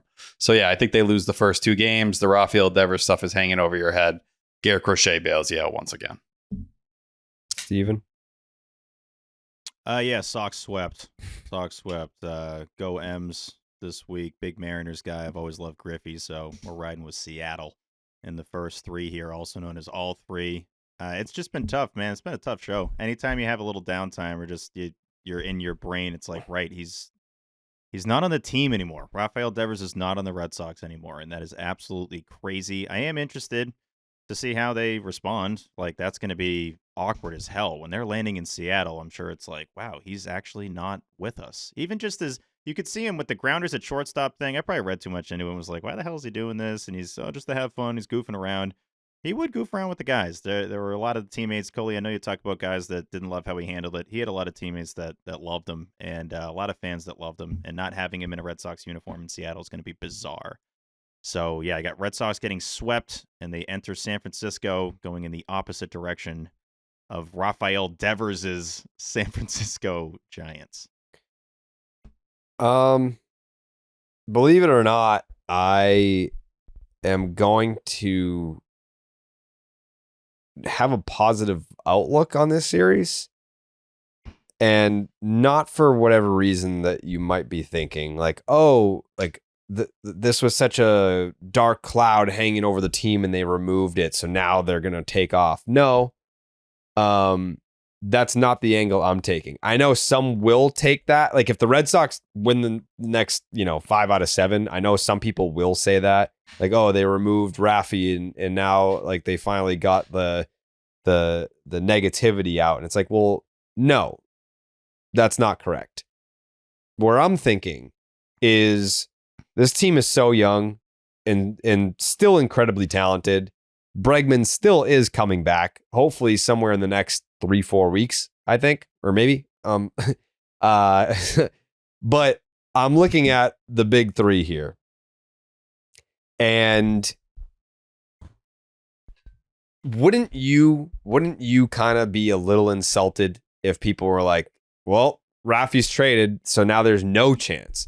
These guys are good baseball players. Everybody. Like, like maybe they take exception to people being like, fuck this season. You can be mad, no doubt. I'm not saying you can't be mad. I'm furious. But like there's still players on this roster who are good baseball players. And they might take exception to the fact that people are saying now they're done because of one guy being removed from the roster. This team was certainly not built on one guy. It was heavily aided by it, no doubt, heavily aided by the offense of Rafael Devers. But there are still some really good players on here, players that we should still be excited about. The future should still be somewhat bright. We've been hyping up the big three for quite some time. They're finally all here.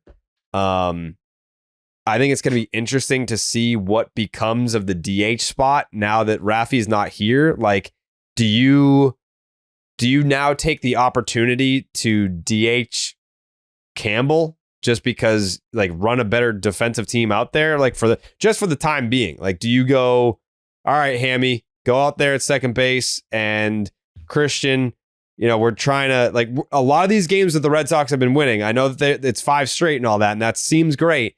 But like they're close games. Like they've been pitching finally. Like they've been finally pitching these fucking good games.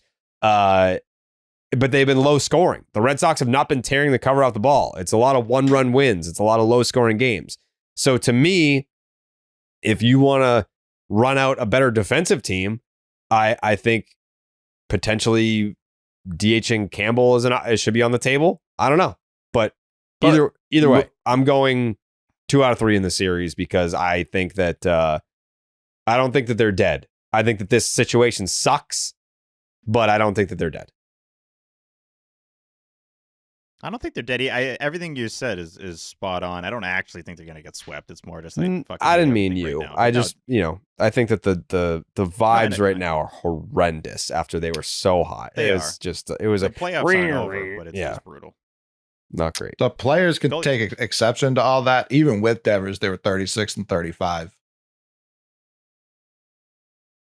No, it is true. I would ponder why they didn't take greater exception sooner. It's just how many bats too. Can you depend on in this lineup for the rest of the year to just be consistent? Guys that aren't going to be going through significant ups and downs. Carlos Narvaez has never played 100 games in a season. Neither has Marcelo Meyer.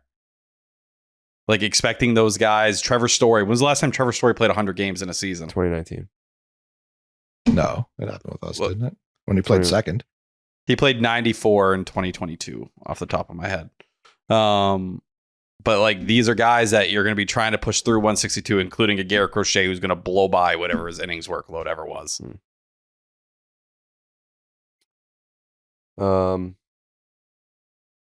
If you want to go to these games in Seattle, you got to download the Game Time app, brother. Game Time makes getting tickets faster and easier. Prices on the Game Time app actually go down the closer that it gets the first pitch. They have killer last minute deals, views from your seat, and their lowest price guarantee. Or you could get some tickets to the series this upcoming weekend in San Francisco. Get your first look at Rafael Devers, the San Francisco Giant, against your Boston Red Sox. They've got last-minute deals. Save up to 60% off buying last minutes for sports, concerts, comedy, theater, and more. They've got zone deals. Save even more when you choose a section. You let Game Time choose the seats for you. The fees are included, so you know your total up front with no surprise fees at checkout. Get a panoramic view from your seat in the app before you buy your tickets, and the lowest price guarantee. Your Game Time will credit you 110% of the difference. Your purchase is covered with the most flexible customer service policy in the ticketing industry today. Take the guesswork out of buying tickets with Game Time. Download the Game Time app, create an account, use the promo code SECTION10 for $20 off your first purchase. Terms apply. Again, create an account, use the promo code SECTION10, SECTION10 for $20 off. Download the Game Time app today. Last minute tickets, lowest price guaranteed.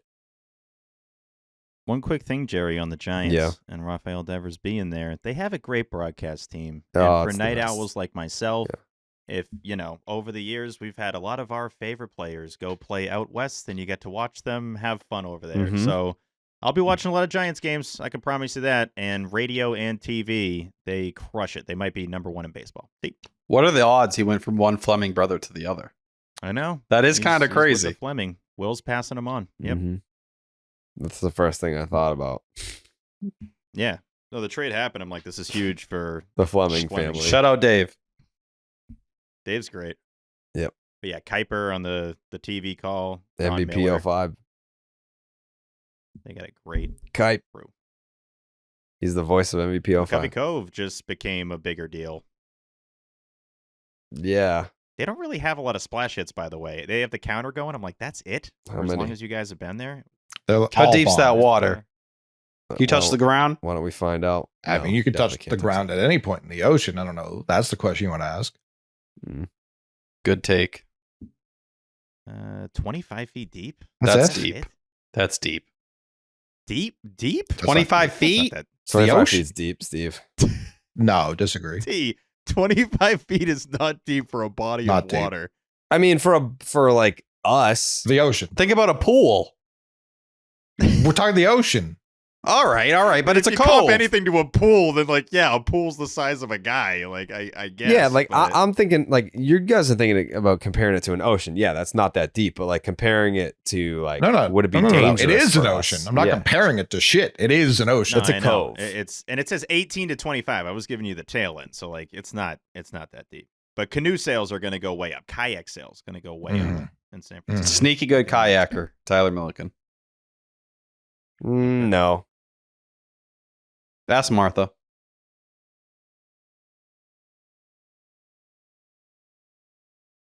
Okay. Oh boy. I am I can't even like compare this to another feeling. Like because the Mookie trade we knew was coming. When Mookie got traded, I already had the blog written. We got blindsided by this. Correct.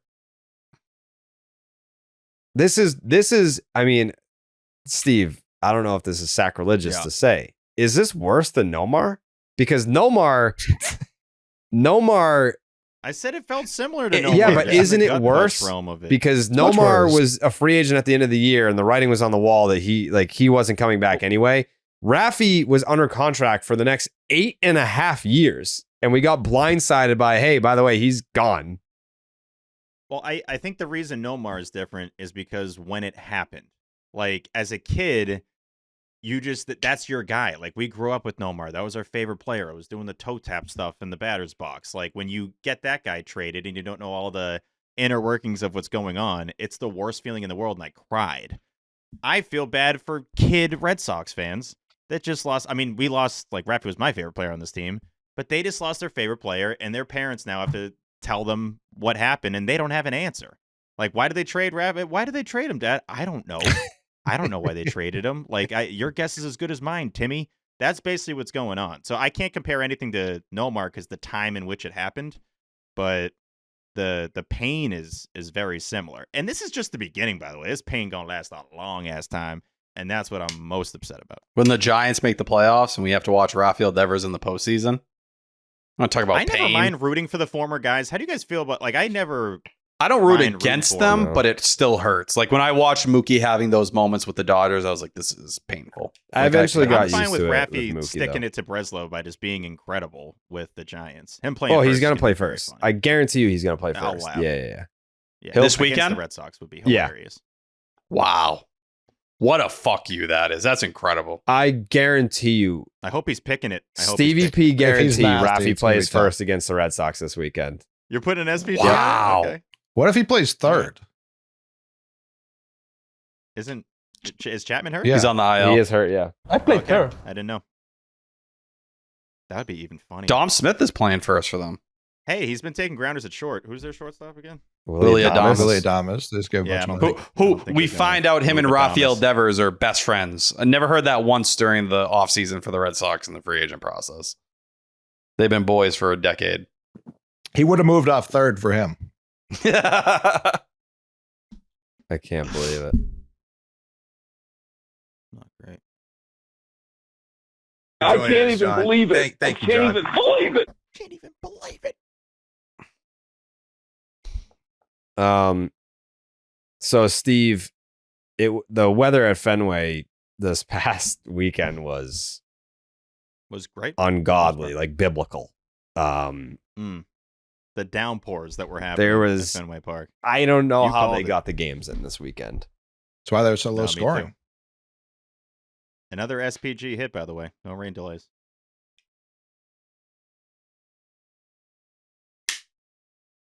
Mm-hmm. You want me to do an ad read here? We don't have any left, brother. So Oh. Just make one up, D. Fuck it. I thought we had a dog one. That was exciting. If you don't listen to what Steve says, even then you might still wind up dead. Caught in a tornado, get smoked by your neighbor's shed. With a look ahead, with a look ahead, Billy's gummy bears. Chew 'em with your mouth. Weather look ahead. Brought to you by Billy's Gummy you Bears. shove them up your ass. Shove them up your butt. Game 1 Monday at 9:40 p.m. Eastern time. 71 degrees, mostly sunny, 0% chance of rain, 7-mile-an-hour winds. Game 2 is Tuesday, guys. It's also 9:40 p.m. Eastern, 72 degrees, mostly sunny, 1% chance of rain, 8-mile-an-hour winds. Wednesday series finale, 4:10 on the East Coast. It's not where they're playing, but that's where you might be watching. 65 degrees, mostly sunny, 3% chance of rain, 11-mile-an-hour winds. Folks, it's a pretty damn good weather series coming up here in Seattle, but who cares? That is your weather look ahead, brought to you by Billy's Gummy Bears. You chew them with your mouth and you shove them up your ass.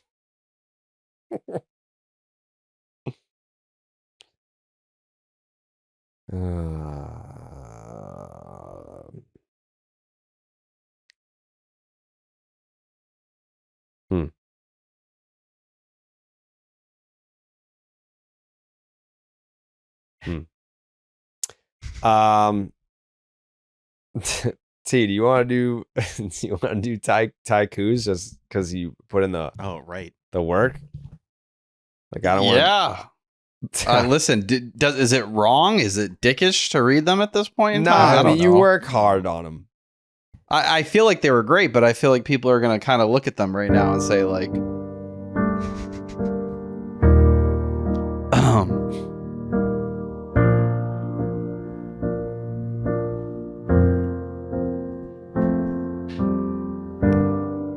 Crochet Day, Heaven. The Captain, Learn Your Lesson. SETI, I reckon.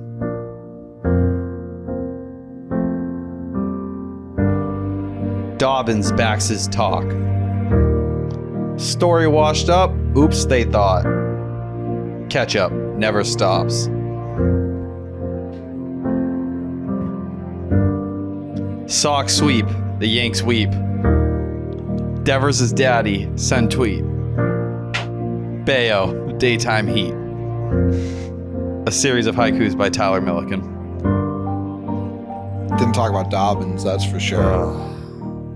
Yeah, shout out Dobbins. Good for him. Shout out Dobbins. Shout out Bayo. What he was doing. Shout out Bayo. That was a Stars fucking was sick. awesome start for Bayo today. I was so excited to come on here and blow Bayo. 3 straight. Dude, that cutter throwing it 30% of the time. Are you kidding me? It's kind of been on and off with it since showing it up in early May against the Rangers, but I like it. Well, he faced all lefties today. It was a smart pitch to go to. Well, you go back to a couple years ago, the cutter was part of his arsenal at that point in time for that exact reason. So I know we've seen it come and go from start to start, but I think it should be out there every time. And then the changeup, to throw that 19% of the time, and you got 5 whiffs on it, that's a lot closer to the changeup we've seen in the past too. Yeah, I was thinking a lot about Bayo today because it's like the under the hood stuff's probably never going to look good because he's largely a pitch to contact pitcher. He always will be. That's going to be a part of it. And he is dependent on fielding. So FIP is never going to play nicely with what he does. His ERA is under a 3.5 right now. Like, we're pretty deep into the season. I know he's had some rough goes at it, but overall, he's been your second best pitcher pretty comfortably. Yeah, at this point, like, he's gone 6 innings in 3 straight starts. He didn't do that in the previous 5. I think you saw today whether the damage was going to happen or not for Core to show that trust in him and to get those 7 innings. You need the length one way or the other. It's even better when he's able to do it without giving up an earned run. And I thought when you go to the first inning and the Trent Grisham leadoff double, doesn't snowball, doesn't turn into something more. Great. That's what we need out of Brian Bayo. The Red Sox can't afford to keep getting behind in the first inning. The ball that Christian Campbell booted did not let it, overtake him or kind of send him off the trail. Like, stayed right on it, picked off Ben Rice in the 3rd inning. I don't know how you don't applaud Bayo for the start. Oh, I was happy. Listen, everything was going great at that point. My life was golden. I did send a nice cameo about Ben Rice the other day, though. Did you? I did. Someone asked for me just to talk about how much I love Ben Rice. It was Ben Rice. Yeah. Yeah. Tell me how much you love me, baby.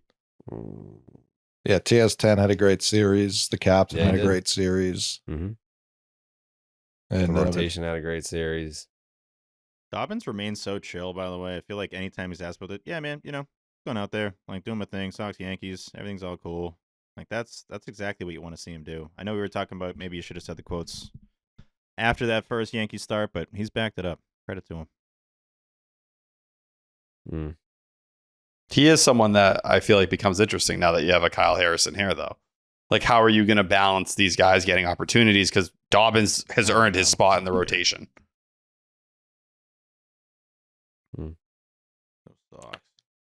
Crawford, Houck, like Kyle Houck's Harrison. starting a rehab assignment on Wednesday. They've just slid Kyle Harrison like ahead of all these guys. And this is where it's going to be, where you're going to just have these like hybrid arms that all profiles like back end. And maybe when they get to their peak, it's closer to middle, but also their floor is a multi-inning relief arm.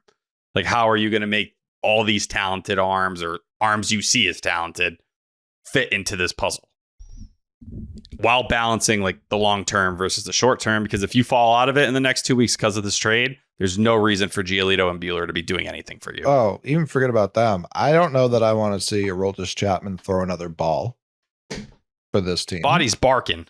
You got to trade him like immediately. He's gone. You guys are already packing it up. No, that's not it at all. I'm fine with watching the guys here compete, but you do now need more assets because you're going to have, like, there's no free agents to sign in terms of bats, especially on the level of Rafael Devers. So you're going to have to trade for that guy. Even if the big 3 all hit, you're still going to have to trade for this guy. So they need more assets, and Aroldis Chapman's already been a return on investment. I would see trading Bregman as packing it in. Trading Chapman, I do not view that the same. Agreed. And I think you have alternatives. If Justin Slayton can get back and be healthy, like, it's a guy stuff wise, what the way Whitlock looks right now, what Greg Weisert's given you.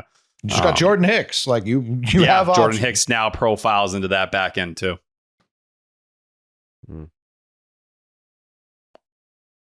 Hell, you traded for Jorge Alcala, who we still haven't seen. Right. Didn't come out in the Thank God series, he but sucked. a guy you like that you're bringing in, another reliever. I forgot about the Alcala trade. That feels like months ago. Trade of the week, still. That pissed me off the least. All right. And final thoughts. Yeah, rest in peace, Zach Penrod. They couldn't even do the DFA fucking right. That should have been Zach Kelly on the first thing smoking. The fact that it was Penrod infuriated me. Well, especially when you have Bernardino who's fucking dying out there, and clearly you've killed him. Like, you know, he had given up a run in 4 straight appearances before this. Whitlock bails him out. How much more you think you're going to get out of Brennan Bernardino at this point? Be nice to have some lefty options. When we went up to Portland last summer, they could not shut the fuck up about Penrod. They were like, this dude is the truth. This is the best pitcher in the organization. DFA'd to make room for fucking Johnny Buttnuts. Yeah. I think they just have Chris Murphy ahead of them. It doesn't make me agree with the move, but I'm assuming that's their rationale. It's Justin Wilson's not going to be here next year, though. So, like, another guy you should probably trade. Like, he's been Agreed. excellent. Like, I'd get those 2 guys on the next thing out. They're just so scared because they know the minute Zach Kelly goes somewhere else, he's going to turn into like a lethal 8th inning arm. Not my problem. Get him out. I agree.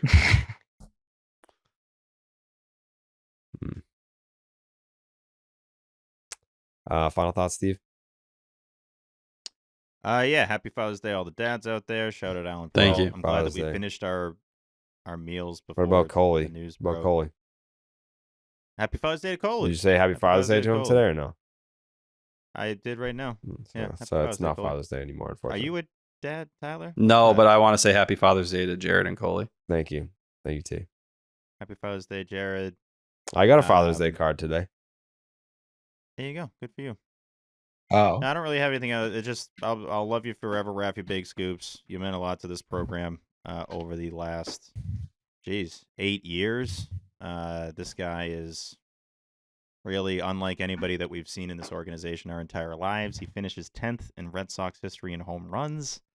Only 59 homers behind Manny Ramirez, 6 RBIs ahead of Nomar in his Red Sox career. Yeah, still can't believe it. Still can't believe it. This is going to take a long time to set in, and I hate every part of it. Do you think they'll trade him back if we ask nicely? No. Yeah. No, I don't. A little flippy dudes. I think they would laugh. The haul. You should just text tomorrow, like, bring it back. The haul I got for Father's Day was a City Connect Red Sox hat and the City Connect 270s with the Red Sox logo on them. And boy, oh boy, do I not want to wear any of this fucking shit at the moment. Like, this is the part of fandom. Like, we get tweets every now and then, Jared, more than any of us, but like, you guys are supposed to be professional. Like, no, I'm not. I'm not. I am a professional fan. That is what I am. I am not a journalist. I have no integrity. I am a fan. And these are forever. This team, this logo represents more than even the local 9. It is representative of the city of Boston. So yeah, it means more to us when it's like, oh, you guys think you care more than the players? Yeah, I do. I do. I always will, by the way. I do and always will. There's no one who's ever played for the team who cares more than me or T or Steve or Jared or a lot of people listening to this podcast right now. So when something like this happens, I don't really give a fuck about like all the breakdowns of the Florida State guy that you got.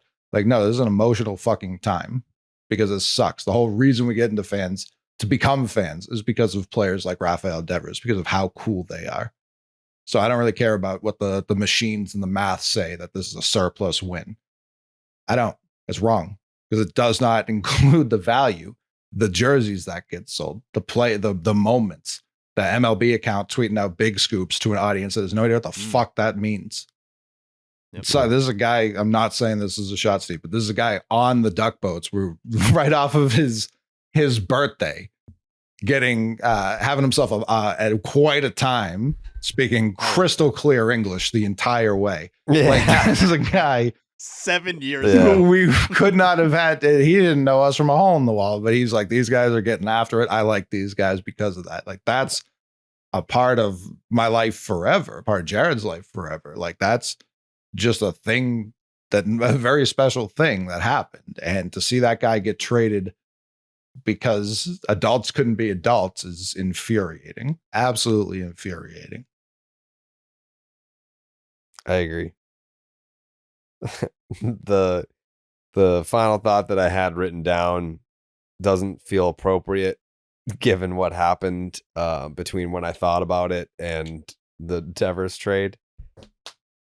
So I'll save it for, I guess, the next pod. I'll still be mad by then too, but That's always my concern because sometimes I have ones where I'm upset and then I'm just not upset by the time I say it. You'll still carry that with you. Because I felt this way for a long time. I just kind of forgot that I was mad about it. Okay. That's Sure. I remember what it is. Yeah. Yeah. Yeah. I get mad about it every year and then I forget about it and then, yeah. Yep. T, did you have a final thought? Just a quick one. Shout out Noah Song. Another 2 Yeah. scoreless innings today. Continues just to, kind of give a little hope to people that were maybe believing he could be a multi-relief option for the Red Sox again one day.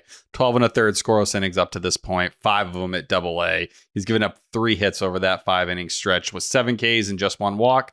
Feels like things are going as good as they possibly could. 167 opponent batting average. So credit to Noah Song. Give me hope. Give me reason to believe. And I believe that now, after Devers leaving the organization, the longest tenured member is Brian Mata, who still has never made it to the big leagues.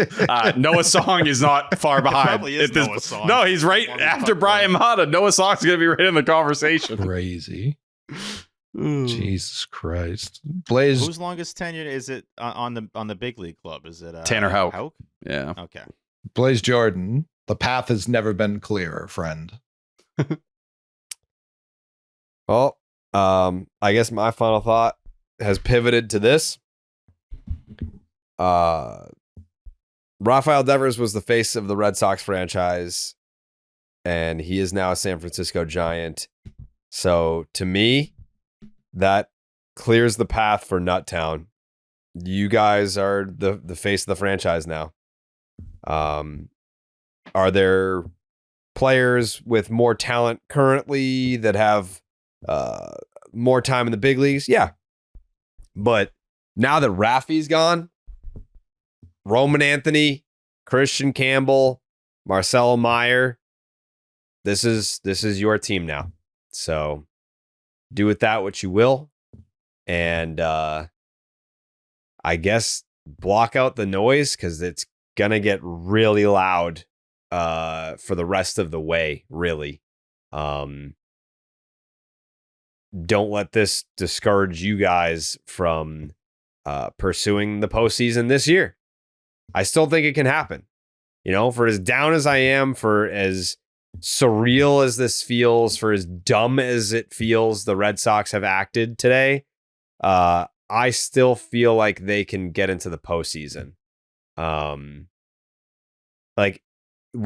know it feels like the Red Sox have probably self-sabotaged here today. Because, again, I go back to what I said earlier. You cannot look me in the eye and tell me we're a better team today than we were yesterday. I don't think that that's true. But I've got to believe that Craig Breslow was not hired to make the Red Sox worse. So today is not the trade deadline. You actually have a month and a half until that. So I guess call me a fucking idiot, but I'm still holding out hope that there's another move to be made so that this team can kind of buy back some of the hope that they just diminished today. And if that doesn't happen, then I'm going full scorched earth in August. So put a pin in that conversation. But yeah, I do think that there's, at least when the Red Sox traded Manny, they got fucking Jason Bay back, and then he went and hit 39 bombs. It's like, okay, you trade a big bat for a big bat. You just, it had worn thin with Manny and you wanted to move on, and that's fine. But when you trade Rafael Devers for a couple of pitchers that have an average ERA of 5 between you guys, maybe worse, I can't level with that. So the moves can't be done. It sucks that Rafi's not here, but I'm at this point willing to hear you out or have it play out at least until the trade deadline. But if you fall short or you fall flat, it was kind of self-inflicted at that point. So Breslow's ass is in the jackpot. Let's just put it that way. Bailey too. And Bailey. Less so. There will be people, if the Red Sox fall off a cliff here, there will be people who tell you if Rafael Devers stayed on this team, they would have found a way to make the playoffs. That'll be the narrative you have to fight. Yep. So Well, especially with where you're at right now. So go out there and fight it. Winning streak just swept the Yanks. Yep. Okay.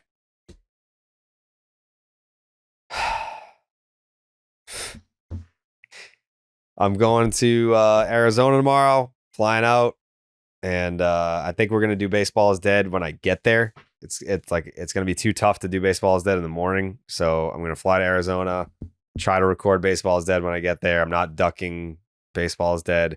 MLB draft. When will you combine. talk about this fucking Devers trade, dude? MLB draft combine on Tuesday, fly back Wednesday for the finale, and then Section 10 that night. So I'll be back for Section 10 on Wednesday.